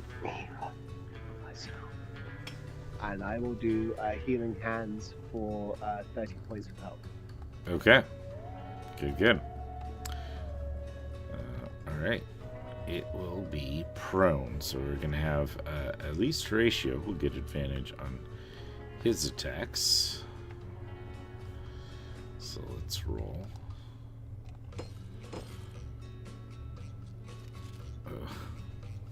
Really? Advantage. I rolled a 10. No. This, though, we had a 19. So that will hit. And so we can... A small amount of damage, but it's still starting to add up. This dragon is looking pretty beat. And then we have a bunch of crossbows.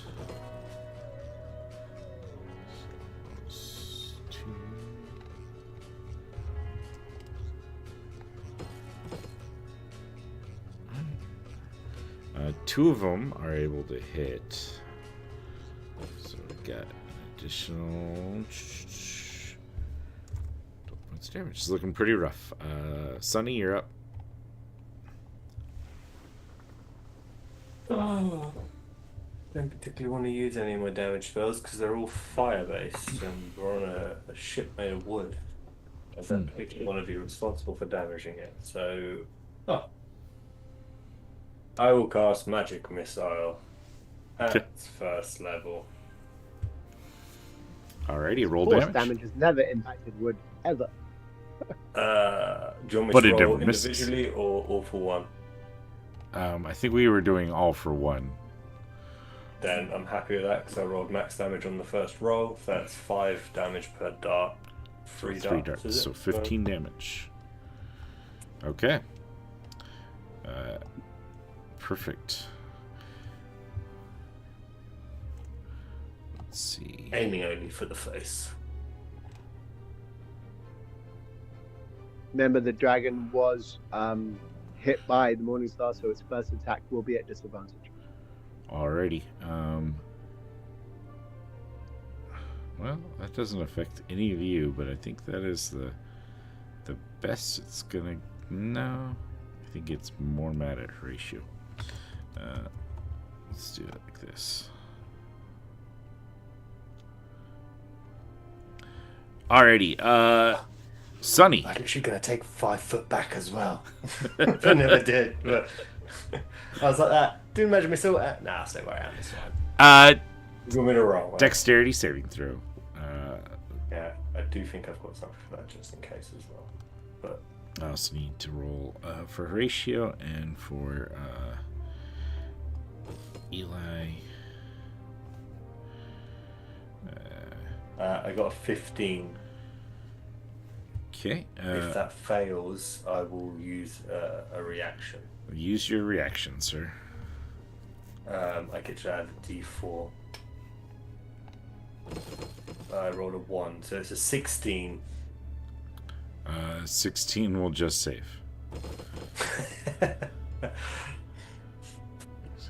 All right, so half Using the, damage. lucky footwork. The, at that point. 20 points of damage. And full damage. Is that halved? That's halved. Okay. It would have been 40. Oh, 20 was the half. Okay. Yeah, 20 Damn. was left. Well, I'm glad because my total is 43 HP. Whew. Yeah. Yep. So we Yep. got this thing here. Get rid Oh. of this guy here. It's going to go back here.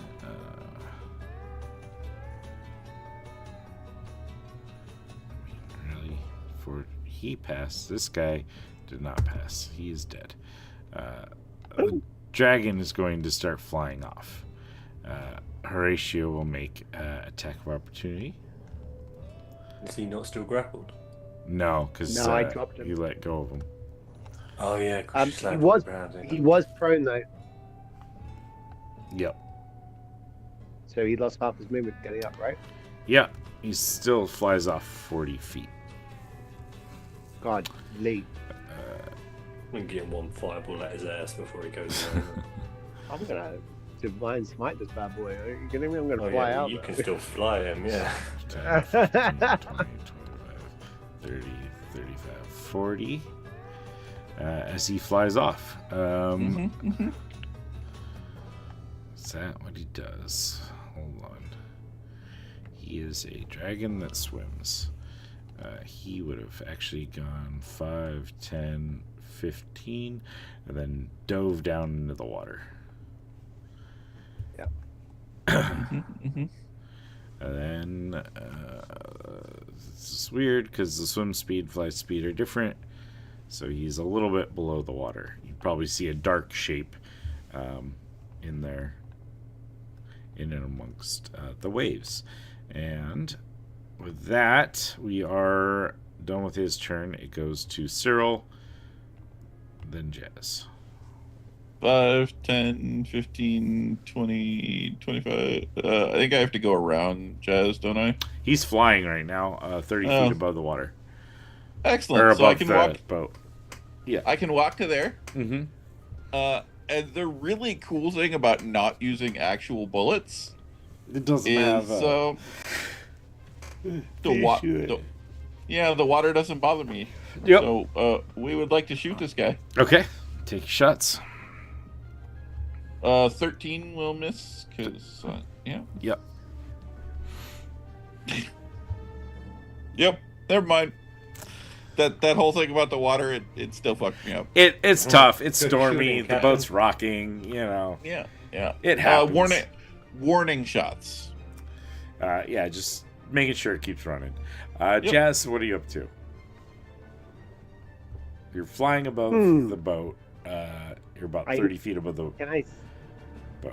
Yeah, I'm about 30 feet above the water. And it's probably 30 feet 15, above the 20 boat, feet and then- below the water. Right.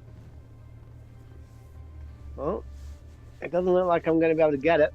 I know that dragons aren't just wild animals. I know that they are intelligent, but I guess there's a part of me is like, why do you attack us? Because there's an opportunity to prove a point.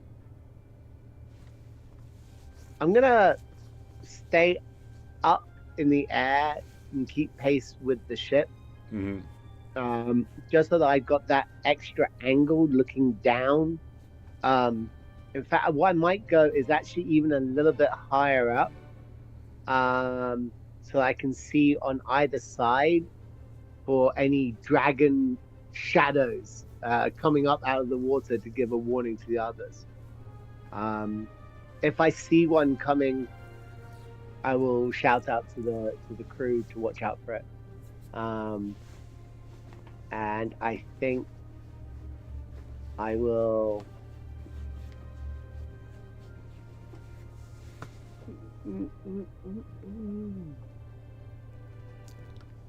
Good shot, Sonny. I forgot all about that. Yeah. I think I'll cast. I made the concentration check for fly. Don't worry, buddy. I Oh, you was did? more than a Yeah. little worried about that.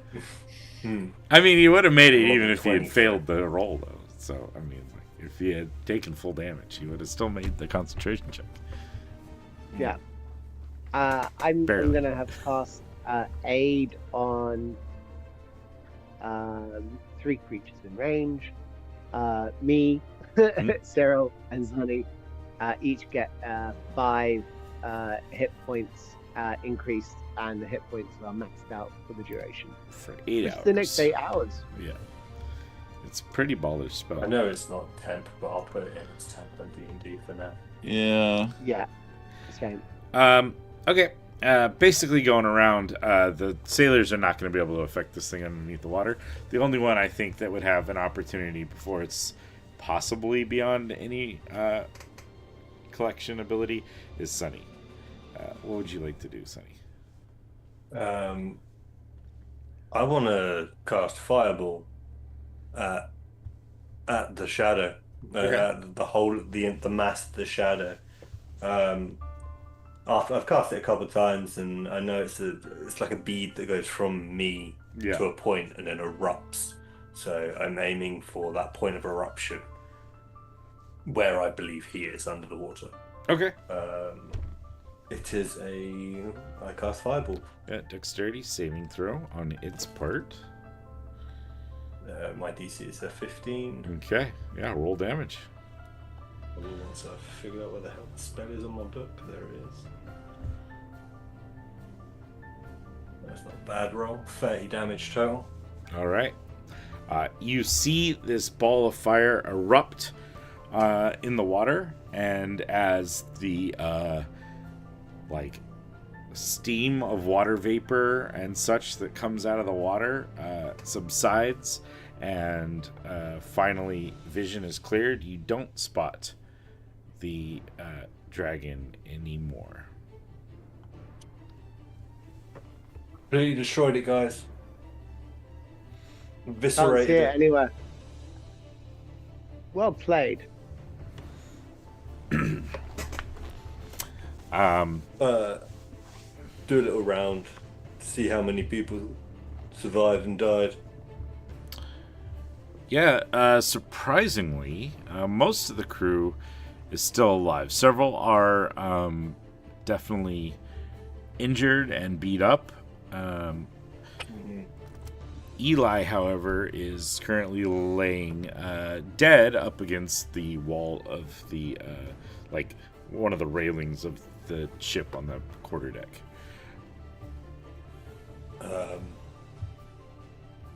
Yeah. Eli, he was part of the Navy. Yes. People, wasn't Yeah. he? Yeah. I'll just shout down to Han. I'm like, it seems one of your boys may. Well, he didn't make it. And then I'll turn and I'll start assessing the other people as well. Yeah. Okay. Seems like we only lost the one guard, deckhand, sailor this time. This time. You do get like a glance of concern from Abigail, who's at the wheel, as you say that, like really close to her. And Horatio will come kind of like rushing up and will. As she's looking at me, I'm still brusting off the frost off my clothes from that breath attack. Yeah. Horatio will I kind of should run up have and stepped back with her. go to Eli. Yeah, you were just in range. Literally, I was like that. Nah, I'll step back. And then when I see you do the cone, I was like, oh, I'm lucky. And then, oh, I'm not as lucky. Yeah. I love how the one thing that has stuck with Sunny the absolute most is guards are replaceable. You can always get more guards. Well, everywhere we've gone, that's how guards have been treated, and it just seems to be the norm now. I was replaced so quickly. Things get replaced so quickly. Why are you all taking it to heart so much? I'm not. Yet. Yeah. Horatio does seem to be taking it a bit. He's kind of like kneeling down by the body and kind of like, like holding him,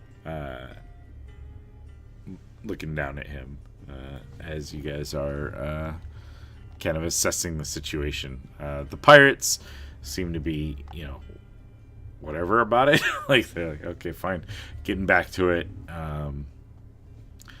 Starting to like mend some of their wounds. A couple of them had a little bit of scratches. One of them had taken a bit of the initial breath attack, and Desire is pretty beat up, but is conscious and just like starting to patch herself up a little bit. Fly lasts for 10 minutes, so you probably got about another 7 minutes of flying about if you want it. I say this to you, I probably can hold this for another 5-6 minutes. Is the storm still going? Yes, the storm's still going strong. Okay. I think I will take advantage of being able to fly to go alongside the ship on either side and check the front and back and see if there's been any damage that's been sustained to the hull. I've got my glowing sword, so I can actually see things pretty clearly. And I think at the end of that, I think I'm just gonna land and immediately fall over. The majority of the damage seems to have happened where the dragon hit the boat itself. Like there's timbers that are like kind of cracked right there. It actually has the dragon has siege, so it does extra damage against. Right. Yeah. Okay. That's. So there's cracks there, and it seems to be that already. Timbers Spike is heading over and is like starting to assess the situation. He starts like pulling out some tools to like start measuring and like taking a look at the different boards and pieces, trying to figure out what to do. I think at that point let's take a break. I need a little bio break, and then we'll come back and kind of wrap up a little bit more of the day and see where we're at. Sounds good. So anyone watching, thanks for joining us. I know there's been a bunch jumping in and out of YouTube, a couple here and there on Twitch, so we do appreciate that. Say hi if you're out there. We do love to hear that people are there, and it also helps algorithms and stuff. Comment if you are interested in this game. The other 23 episodes, sessions were up on our YouTube feed, so you can join us there. We tend to go about a 15-minute break, and then we will be back. So please join us there. Bye.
And welcome back, everyone.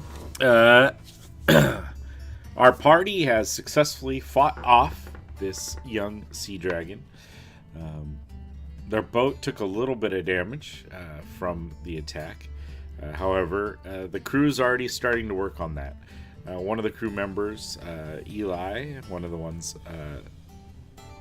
loaned by Andrason, did not survive the attack of the dragon, having taken one of the breath attacks like full bore and unable to hold off the effects of it. Currently, the storm still rages, but the sailors are kind of taking to their positions. Horatio's kind of seen to Eli, is gathering some of the personal effects from him. Has kind of sent someone to fetch more or less like a body bag, like a tarp or something, to like wrap him in. And is seen to that. Has probably moved the body to down below deck, so it's not sitting up there on deck where everyone's looking at it. What's everyone up to? Cyril immediately just goes back under like the cover of the ship, like where he can stand and watch things but not get rained on. And he does that. Fair enough. All right. I might go up to Cyril and say, "Do you have any silver?"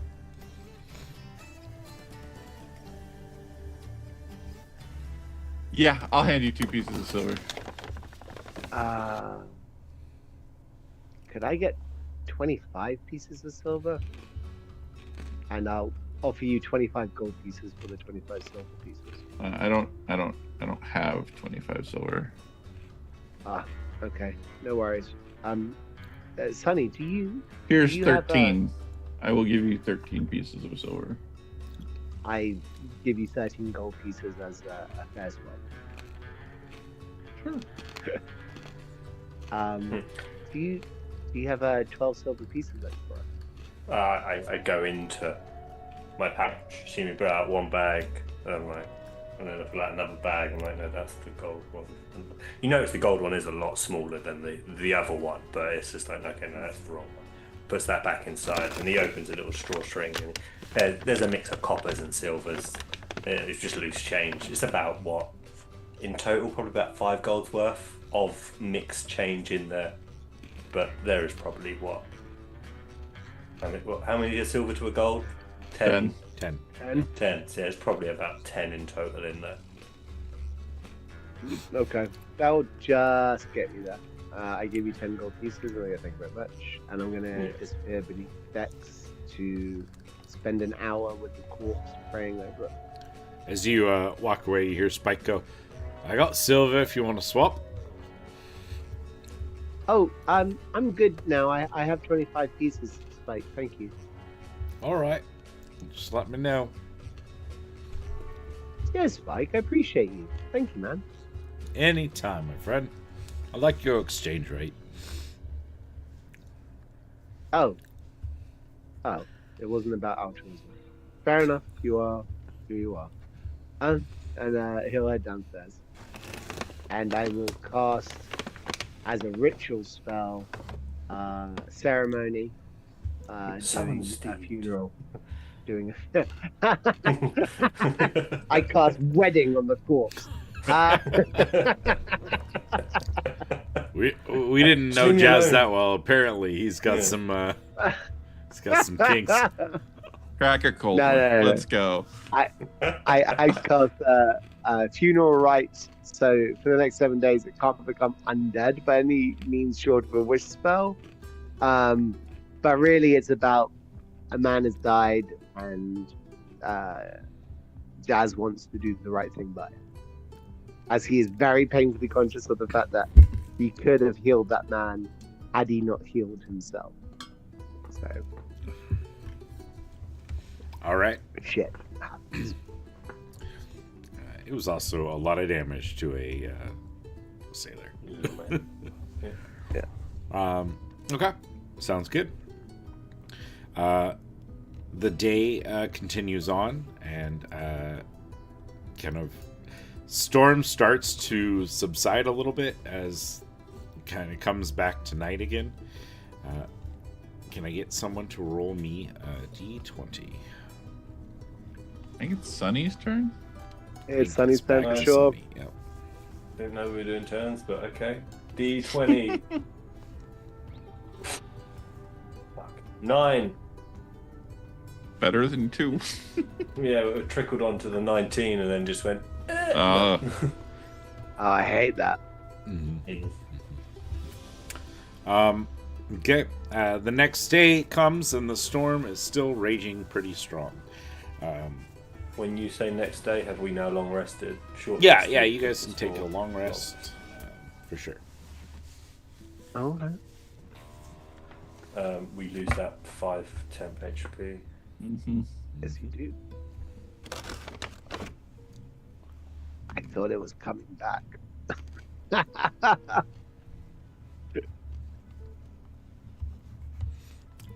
No, it makes sense.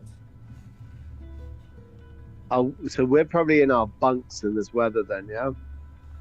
Yeah, unless otherwise needed or whatever. The crew's just kind of like running it, and they're too running it in kind of skeleton crew fashion, where there are usually about like 3 that are actively working on things or like up there, and the rest kind of staying out of the rain and swapping out more frequently than their normal shifts would be. Spike has been working pretty hard on getting the deck repaired, and at some point during this day we'll have like kind of finished up repairs. He'll have made a report to whoever's in charge at the moment that he would want to tar it better, but he needs to wait for the weather to subside. So at the moment he's just kind of like put a canvas over that area and tacked it down to try to keep some of the rain from getting more into the ship itself. Makes sense. All right, with the next day coming, whoever would like to roll. I think it's my turn. With the next day coming, can I take the time to have cast a couple of quick spells during the day? Is that course. okay? Of course, yeah. Could I go round to the 2 guys and inspect their flasks of water real quick? And I'm going to just turn both of their waters into holy water flasks. Same for mine as well. Okay, sure. I take a Just swig to see if it because I tastes can. any different. Tastes Got like more water. holes in it. Ooh. Falling out. Did you see what I rolled, Bill? Yep. No. What'd you roll? What'd you roll for the 6. people at home? A 6. A lovely 6. We're doing great. We're selling this fucking boat. Yeah, this boat's getting beat up. It's getting sold, is what's happening. Yeah. Who would have canal thought boat, a just- ship called the Blind Eel would turn out to be a bad shout, my dude? Speaking of, do we ever come up with a name as you guys are going to paint over that? No. No. At the moment, it's like a really bad, like it says, it's just, you can see there was a name there, Yeah. and it's been covered. Yeah. Ready, but nothing's been painted on there. The weather hit and just the paint didn't get We done. haven't had a nice day of sunshine yet. Yeah, so the ship is getting battered even more. They're fighting hard to try to keep it anywhere semblance of on track. There's periods of time where like even the crew's having to like bail out some of the water that's like spilling over from large waves smashing against the boat, rocking it and twisting it in this weather. But like nothing overly adverse other than the fact that like it's certainly impacting the speed at which you're getting to where you're going. So if we are nothing to do during the day specifically, we can roll again. Yeah. I was going to say, On it. with all the water on the ship, I will help as best I can with shape water. In the respect I can Oh, move nice. water Yeah. without actually getting wet myself. Yes, nice. Okay. Anything that's got a hole in, I will freeze it over until fixed. As such, like that. Nice. Perfect. Yeah, you definitely aid in those endeavors with these spells and such. With that roll of 13, the next day dawns with the clouds starting to dissipate. There are like scattered clouds here and there, but the water, though a little bit choppy, has calmed down. The wind is still blowing pretty strong, but it is starting to lighten up, and the rain has stopped, and the visibility is starting to increase. About halfway through the day, Andrason's ship is spotted, actually like behind you guys a fair distance. At first, just like the sail on the horizon. Lookouts are sent. The like little pocket telescope, the spyglass is pulled out, and it is identified as Andrason's ship. So Horatio will kind of slow the boat a little bit to allow them to get closer, and they'll kind of like pull up alongside, and they look like their ship got pretty beat up too. There's like some obvious repairs to like one of the masts as they kind of come alongside. You see a sailor on the edge, Sort like of repairs. Like, is it claw marks or is it heavy waves, like damage that way? Were they attacked by? Does it leave the marks of being attacked by some sort of winged creature as well? you can give me a perception check if you would like. 18 total. Does not appear to have any like claw marks or any damage like that. I mean, the mast has been repaired, so it's hard to see exactly what caused, but there's no like claw marks that you see anywhere else on the ship. It just seems to have been just high winds and getting caught a little bit off guard by that. Sailors on each ship kind of pull out some flags and start like communicating, like using various flag messages. Horatio will turn to whoever's nearby, which is probably Sonny, because he's the one who's been the most curious about what's going on deck. Yeah, I'm at the moment. I'm watching the flags, trying to figure out what the hell they're saying. Sir, it looks like they took a strong wave. Their mast had broken. They've done the repairs. They're set to be on track. I let them know what happened on board, more or less. There's not exactly like a dragon flag, but creature attack was sufficient to let them know. That's fair. Is there anything you guys need relayed over to Lord Andrason and their ship, or?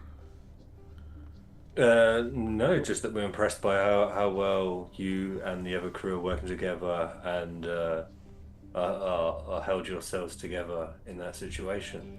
But you can wait until you're back on the ship, really, to say that, unless you have other plans. But that's again, we'll talk about that later. No. I start rambling too much on my head, and then I'm like, by the way, now we are reunited, and do we have an idea where we are? Now we're somewhat out of the storm. And yes. How many days off track are we? Because I assume we didn't make time.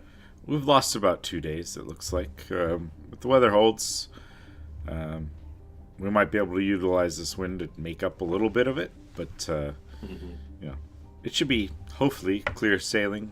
That was a really bad storm. I do appreciate what you said, sir. Feel free to relay that to Lord Andrason if you desire, but I don't need to toot my own horn to him. Noted. Let me know if there's anything you need.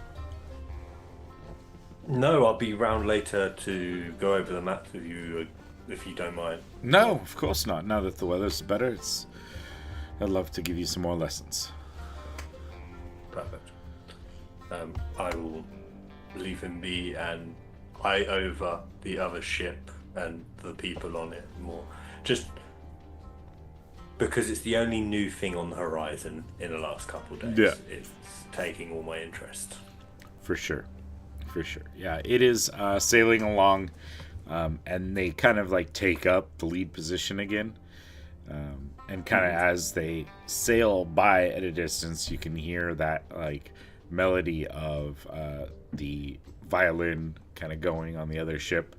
Kind of a sea shanty type beat to it, as the sailors kind of run about the boat. Still looks like they're doing some repairs here and there to like minor damage that was done, like kind of replacing one of the sails and such. But yeah, moving on. If you want to make another intelligence check for the maps when you later go over them. No, I don't want it. 7 this time. All right. Yeah. It's still tough. I mean, there's a lot going on. He's a dick. He's just not a good teacher. Yeah. He's just really bad at explaining She's just things. a dick. Give me Abigail, man. At least she spoke to me like a being. Right? Yeah. At some point, Abigail goes, "If you want some help, sir, I'd be happy to come by and help you sometime." Thank you. I may do that. This one nearly referred to me as a cobalt earlier. He's a little out of sorts, losing Eli and all. Not that he was the best teacher to start with, but I don't think he's used to losing people under his command. Does he command the other ship quite often then? Oh no, I mean he's What a position lieutenant. does he hold on the other ship? Lieutenant. Sorry, I don't mean to pry. No, Lieutenant. just kind of a newer officer. Newer officer. So if anything, this was an opportunity. Yeah, a test of sorts. And then having one die on your ship, yeah, it doesn't look good. Doesn't look great, no. It does sound bad, but he can, yeah. He'll learn from this, and I think we can get more crew. Like, it's fine. We can make new friends. It's just, yeah. You gotta be sad at the friends you lost. At this point, you realise that Sunru's just gone on a tangent, but really just talking about himself now, and not. Yeah, he's just like, yeah, you lose friends, but you get new friends. So you don't really have to like. Anyway, yeah. I will be round with you later, Abby, to All right. talk Let me about know. the maps. And it's okay to mourn those that you've lost too, you know. It's tough, but I think losing sometimes makes us realize what we had, what we should have. Anyways, see you later. Yeah. Self walks off. All right. Who's rolling for this day? Back at you, Sonny. Again, me already. Damn.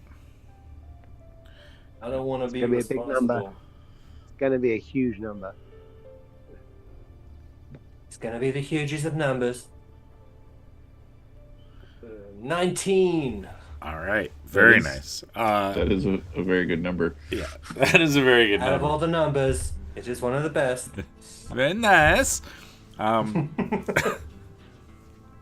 Also, give me another intelligence check. We'll give you advantage on this one, Sonny. I'm going to cast guidance. I've had him for 4 days say that he's had trouble with the maps, and I see him going up there. I go, come on, man, you got this. Which is great considering he has guidance too, and he just doesn't ever use it. He used it the first rolled time. A 1 and a 5. So I got a 9. And then let's say You got guidance. I've got 4 guidance of a 3, so I got a 12 this Okay. time. You're starting to make progress. Things are getting a little clearer. Abby seems to be a better teacher. It's She's just a lot more patient than me. yeah, the nautical maps are just weird. Like reading the different currents and the depths and all these numbers that are on there. But she's starting to like help you sort it out. I think with a 19, and for the sake of getting us to shore before the end of the session, the rest of your ship continues on fairly smoothly. If there's anything in particular you'd like to do while you're out at sea, you continue your studies. I think by the end of this trip, with Abby's help, you can add proficiency in navigation tools to your list of skills and assets there. Nice. I will once I figure out how. There we go. I think at the bottom of the skill list you can add in a it's custom add, skill, Add custom skill, yeah. and you can put it in there, and it will use we'll say intelligence. I don't know if it normally does, but we'll say you're using intelligence for this act, because I'm assuming it's better. Did you see that? Yeah. Okay, cool. Yeah. Awesome. As you guys are traveling in, let me find what I needed. Okay, this is what I wanted. As you guys begin to travel in, you will see the land come into view a little bit before the crow's nest lookout will call out, land ho. And as you approach, you will see a city in a harbor area too that's set off of there's a large river that kind of flows into the ocean area, and there's like a little harbor space set up there with docks and such. And Horatio kind of looks off fondly at it, and looks around, calls down, sends someone down to Cyril actually. Cyril, Desire will come and knock on the door and call out, Captain, we have land sightings. We're approaching the port.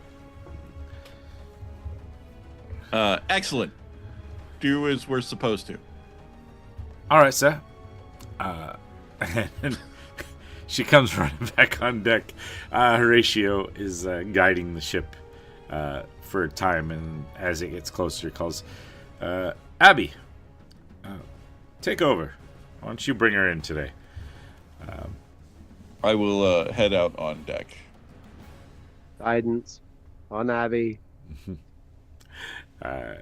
Abby takes the helm and kind of starts steering it in, and Cyril comes up. Horatio calls, Captain on deck. A couple of the Navy men kind of like do a quick salute. The pirates don't seem to care, and pulling the boat towards. You see this harbor, large wooden docks that are built out into the water in this kind of sheltered bay area. Horatio will kind of walk over and goes, there's Pelon Mar, sir. That's the capital of our homeland. Should be in probably about an hour and a half, 2 hours from now. We'll be pulling in. Any desires? Anything in particular? Should I fly any certain flags, or just pull in behind Lord Andrason's ship? That one. Sounds good. That one. That one. That's the one I wanted. The one that didn't actually have me given an order. that one. Yeah, you see Lord Andrason's ship like pull up to a dock, and Abby pulls in like basically opposite to it. Taking one of these large wooden docks. You know how you don't make a bad decision? Don't make any. That's correct. Love it. Love it. Yeah, so a lot of the buildings in this area are made out of wood. Like a nice dark like oak looking wood. No fireball. Yeah. There are some stone structures here and there. You can see kind of like in the center of this city there's like a castle that's like set up on a small hill there, so it kind of overlooks a bunch of the city. There are soldiers that are kind of like roaming around the streets here and there in groups of about 5. There is a you can see in the distance like a large city wall made out of a like a granite type stone in the distance.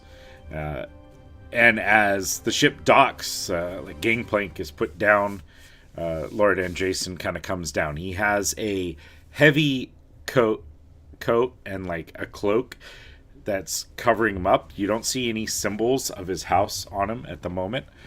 As he comes down, his shield is like in a bag, and he's got like his backpack and his gear and stuff. He kind of comes down with a couple of his men. How's the journey, guys? I heard we lost a man. Fortunate, yes. You lost one of your men, but the rest of them, they did hold themselves well in the heat of the moment. I don't know if the flags were waved the right way, but we were actually attacked by quite a large dragon. Oh dear. Yeah. Perhaps we were lucky to have only gotten a broken mast, and you're lucky to have only lost one man against a dragon. You must have held yourselves well. He did well very enough. well to fight the dragon. Yeah. Well, I'd love to invite you out to my home. It is about an hour's ride out of the city, but if you would like to come stay the night there, and we can leave our crews to take care of the ships, and you can decide tomorrow what your plans are. Let us check in with our crew and we'll get back to you. All right, let me know. There's a tavern up here I'm going to slip into for a little moment. Yeah, we appreciate the That's loan of your other crew, but feel free to have them return to your ship. Fair enough. Whenever you're set and ready, find Yeah. some replacements or sell the ship, whatever you desire to do. Well, like I said, the tavern up here, the Lone Shark. The name of the bar is called the Lone Shark. Yes, like the single shark, not someone who I knew loans it is money. a sin. Oh, A okay. sin, I say. I was like, that's dubious at best. No. I mean, I like. so's the like good version, right? Yeah, I mean, they're all dubious at best, and this is definitely like, as you see which way he's pointing, like the building that looks like a tavern looks rough. Like this is a rugged, like almost splintered wood. Sort of place. Has a very like almost like driftwood was gathered up to make this this tavern, or at least maybe doctored up to make it look even harsher. And there's like the jaws of like a large shark, like kind of stapled on to like above the doorway. And then Drayson, along with one of his crew members, will kind of head in that direction. I'll look at the other two like, we're going with them? I believe Sir wanted to talk to the remaining crew quickly. And then, yes, we'll be going to the bar. Cyril, What did you have in mind as I follow you back to the ship, I assume? Yeah, I'll be Well- behind the two of you by about 10 paces. I can't hear what you're saying, so the two of you can have your private conversation. Why? It's not a private conversation. You just took your time walking with us. Wait, I can walk with you? It's okay? Excellent. I'm not just a guard. And he'll walk right next to you. No, because if we need, it just needs repeating twice. It just makes sense. Come. Okay. All right. And you don't want to be just a guard, trust me. No, they're replaceable, right? Sunru generally smiles like, You get me? yeah, you know this too. Like, just does a smile of like understanding and then, you know. Jazz looks very sad and tired. Look, we got to figure out two things. One, can we trust the pirate? Two, do we want to keep the boat?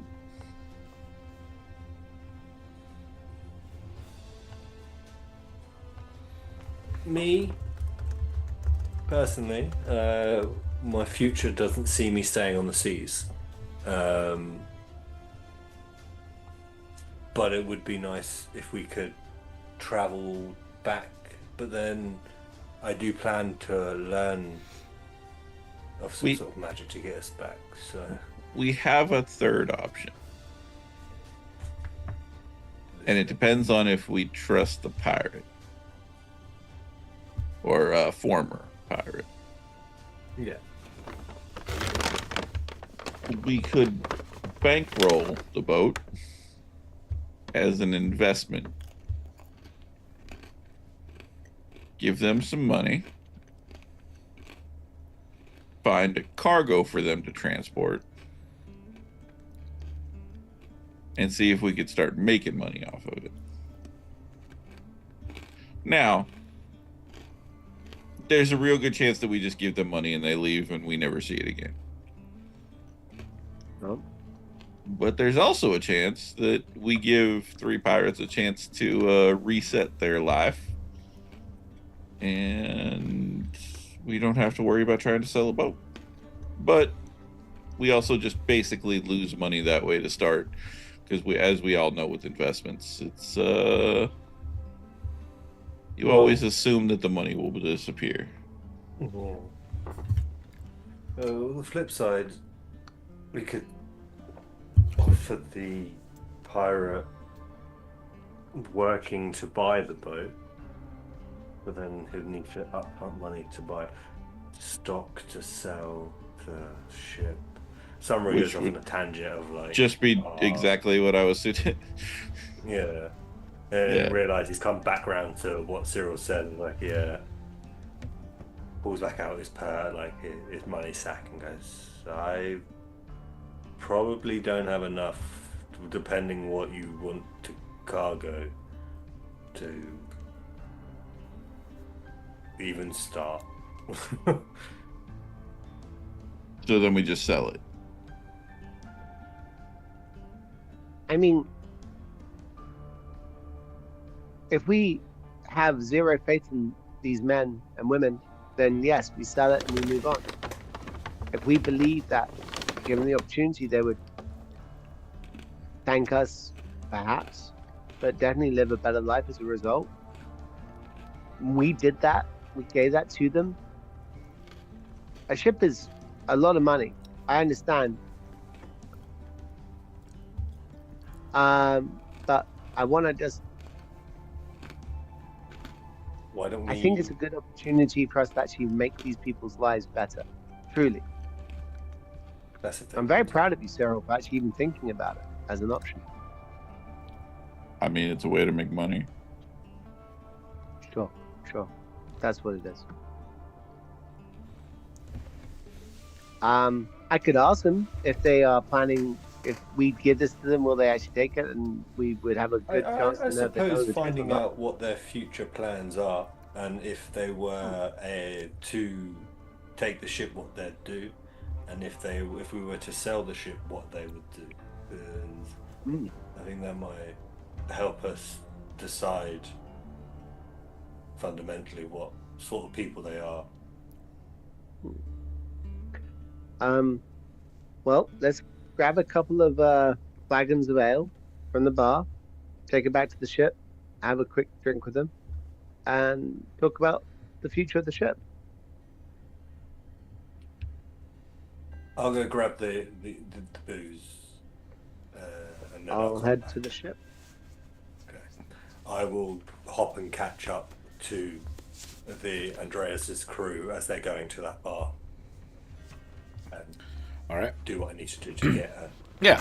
a keg for enough for 6 people. Okay. Yeah. I'm sure it'll be like a quarter keg or whatever it was. Yeah. A normal person on a shoulder, me, I'd have to roll it, but Let's call Say, it like, we said the weakest, smallest person to go take the alcohol.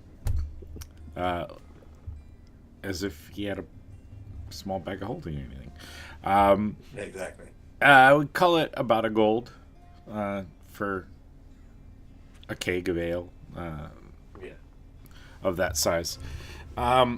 Yeah, as the other two walk on board the ship, you can kind of see Andresen's men are kind of like gathering up their things.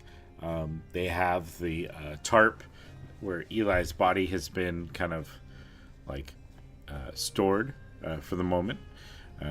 It's kind of like out there on deck, like basically they're prepping to move it.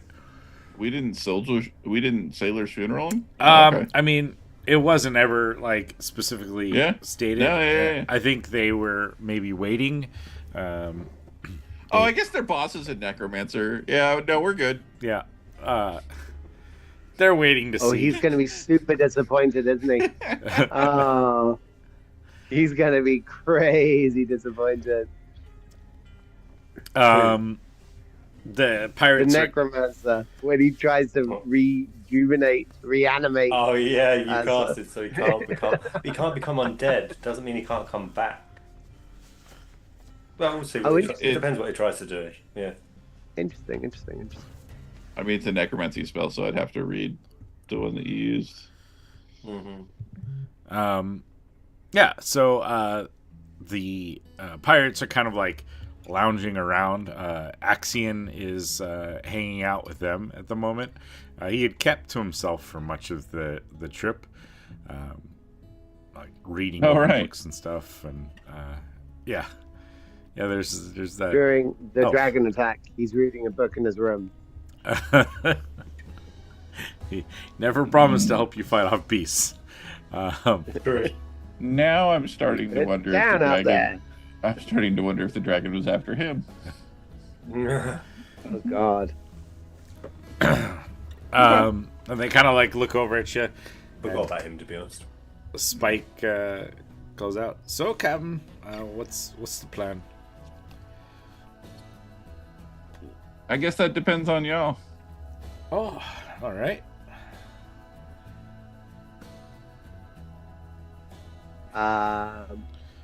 We'll get drinks when they come from Sunny, and the Navy boys are leaving and the pirates are still there. I'm going to draw a line,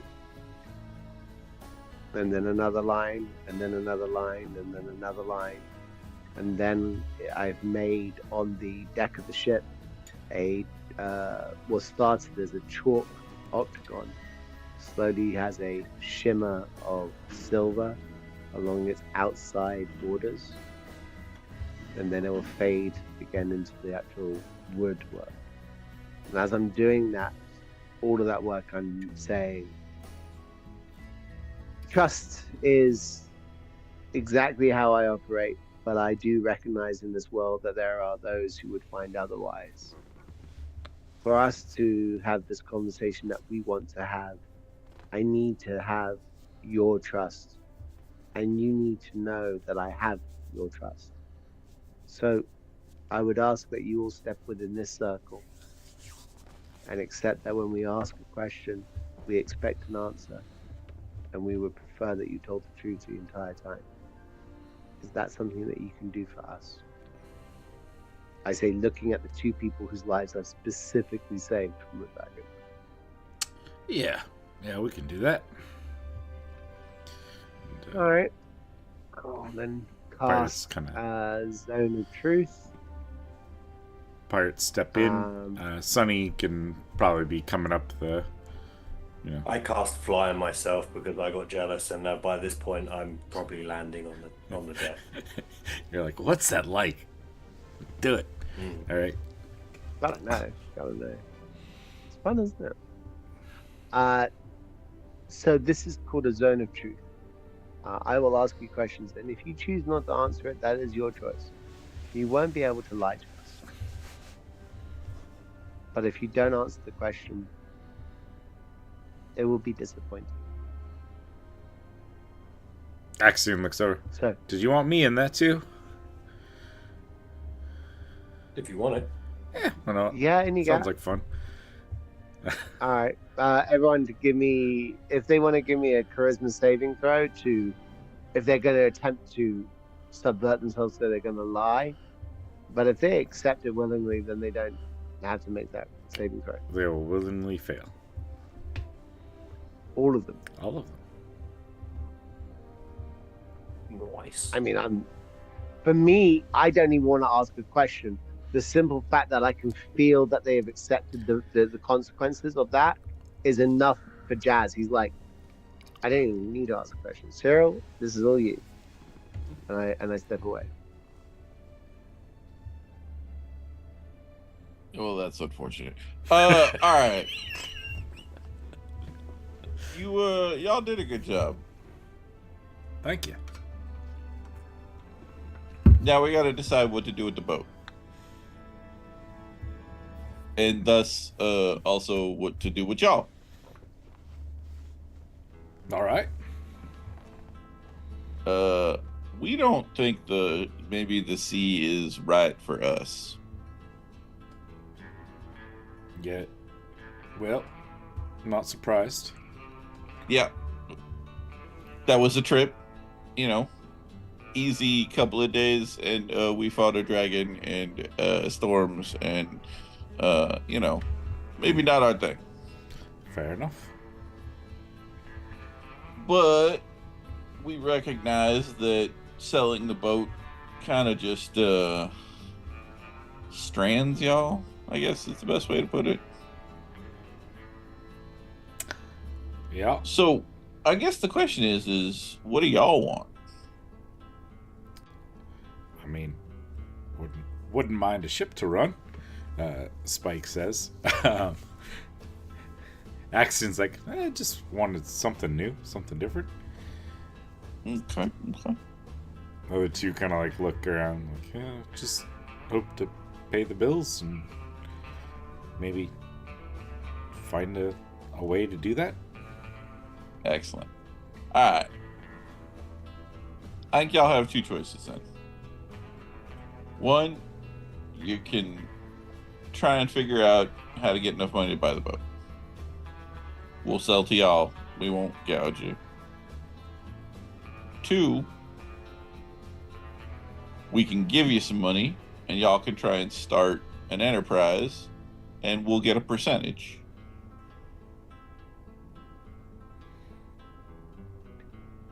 Like All a right. silent partner. And really, you just leave money for us at the bank whenever you get our percentage, and we trust y'all. All right. And what do we have for capital options to start that up? How much would you need? I mean, ideally, 4,000 or 5,000. Possibly, could do with 1,000 or so. I don't think we're anywhere near any of that. All right. Jazz?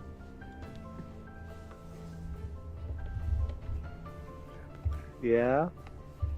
We lost. You Yeah. Something moved. I don't know why.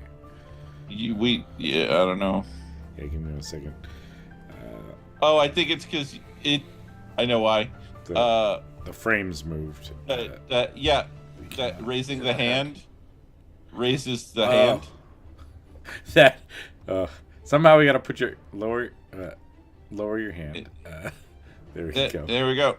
Oh, yeah. that's what happened. Stupid fucking computers. Oh my god. What? Did you click raise hand or did you actually it automatically do it? No, I think it was. Yeah. Now I can hear him. David. Yep. I might have Yep. muted him on accident. I was trying to figure out how to get your hand down. Golly. There you are. Put your hand up one time. This is a fascist state. I've had enough. It's who live in America. Yeah. Oh, that shouldn't be funny. No, sadly. Oh, Jesus. It's not funny. Oh, it is. Anyway, I'm looking at my inventory. Am I right that I have 50 platinum pieces here? Yeah, I think so. I don't remember what from, but that's fine. Oh, he That's paid you actually- 500 gold, so in 50 platinum pieces. Right. That was the payment from Andreessen for your work. Yeah, your time with Right. him in the city. So I mean, I can give you 500 gold seed money. Okay. That's right. Put us closer, anyways. So get maybe a small cargo, find a small run around here, and run about. Maybe you can ask your lordling friend if he's got any contacts or anyone looking to transport goods. We can maybe take some on, kind of like take some on for someone else, charge them a shipping fee while we take some of our own goods and sell it. Might get us going. We also need Sonny, some more men. Sonny, do you want in on this? I'll help you guys if you ever need it. Do Pretty you handy want at to reading a map, but Sonny, do you want to invest in the idea? I don't have the money to invest. Fair. I mean, I'll tell you what. I can put in another 250. We'll make you even 750. if that's what you guys are up for, we'll leave money as best we can. And what do you say? 5% in perpetuity. All right, you guys get 5% of everything we make from now on. Any, And that includes if you decide to sell the boat. of course. Anything in particular? Any rules for the use of the ship? Don't be Yes. a fucking No slaves. pirate. Fair enough. Just wanted to No make slaves. sure. Yeah. Do you Yeah. do you guys mind if we take a little bit of insurance just in case we need to find you guys later, locate you? Insurance. I look towards. Yeah. Just a means to find you, and you see me looking around the ship, settle on. Like just a little piece of your hair. Use that to find you later. I guess not. I don't know how Hair's gonna let you find me, but sure. I think the answer to that is magic. Simple. All right. So, Spike. I take a Timbers. locket of his hair, put it in one of my small glass valve bottles that I've used, and put it in patch. Boy. Yep. All right. So, we'll give you 750. You give us 5% in perpetuity. I think that sounds fair, considering how much you told us you would need to actually get everything up and running. And we're hitting about just over 10% of that. All right. Yep. I guess 10%. If we're giving you 10%, we get 10%. That's probably more fair. What do you say? Man, I like 5% better, but Yeah. I mean, I like selling the boat too. I'll take 10. There's a saying that my father used to say, which is, "It's our barbecue, and I think you're enjoying our sausages." I'm not sure what your daddy was into, but it's okay. All right. So But yeah, 750, 10%. Axion, do whatever the hell you want. You're an adult. all right. I think I might stay with your crew for a bit. That might work out well for the crew to have a magician on board. I will pull out 250 gold and hand that over. I will hand over 50 platinum pieces, and as I do so, I say, I would suggest, if you are able to be here in this port in a year's time, we can have another council and see where you're going. Okay? All right. Hoping to be in In and the out of the sport meantime- many a times within that year time. So we'll leave you. All right. We'll Updates. check with Andresen and see if he can give us any suggestions or contacts, and we'll send some information if we can. All right. We'll probably be Other here than a that, day or two trying to rustle up some cargo. And, other than that, congratulations, Captain Timbers. why, thank you. Captain Cyril, it was a pleasure serving under you. What can I say? I'm the best ship captain that ever was. It seemed like you did more than my old captain did, so there's that. Definitely I- live longer. Don't know what to say about that. All right. Moving on. Y'all have a good evening. We're gonna go. You drink the rest of the beer. Thank you very much, sir. Won't regret it. I'm gonna head down this gangplank and never look at this ship ever again. Hopefully. Fair enough. You guys walk towards the lone shark. And at that point, I think that is a good place to call it for this week. We're going to aim for 2 weeks from today. We'll verify later that works for everyone. But 26th. everyone here, thank you for joining us live.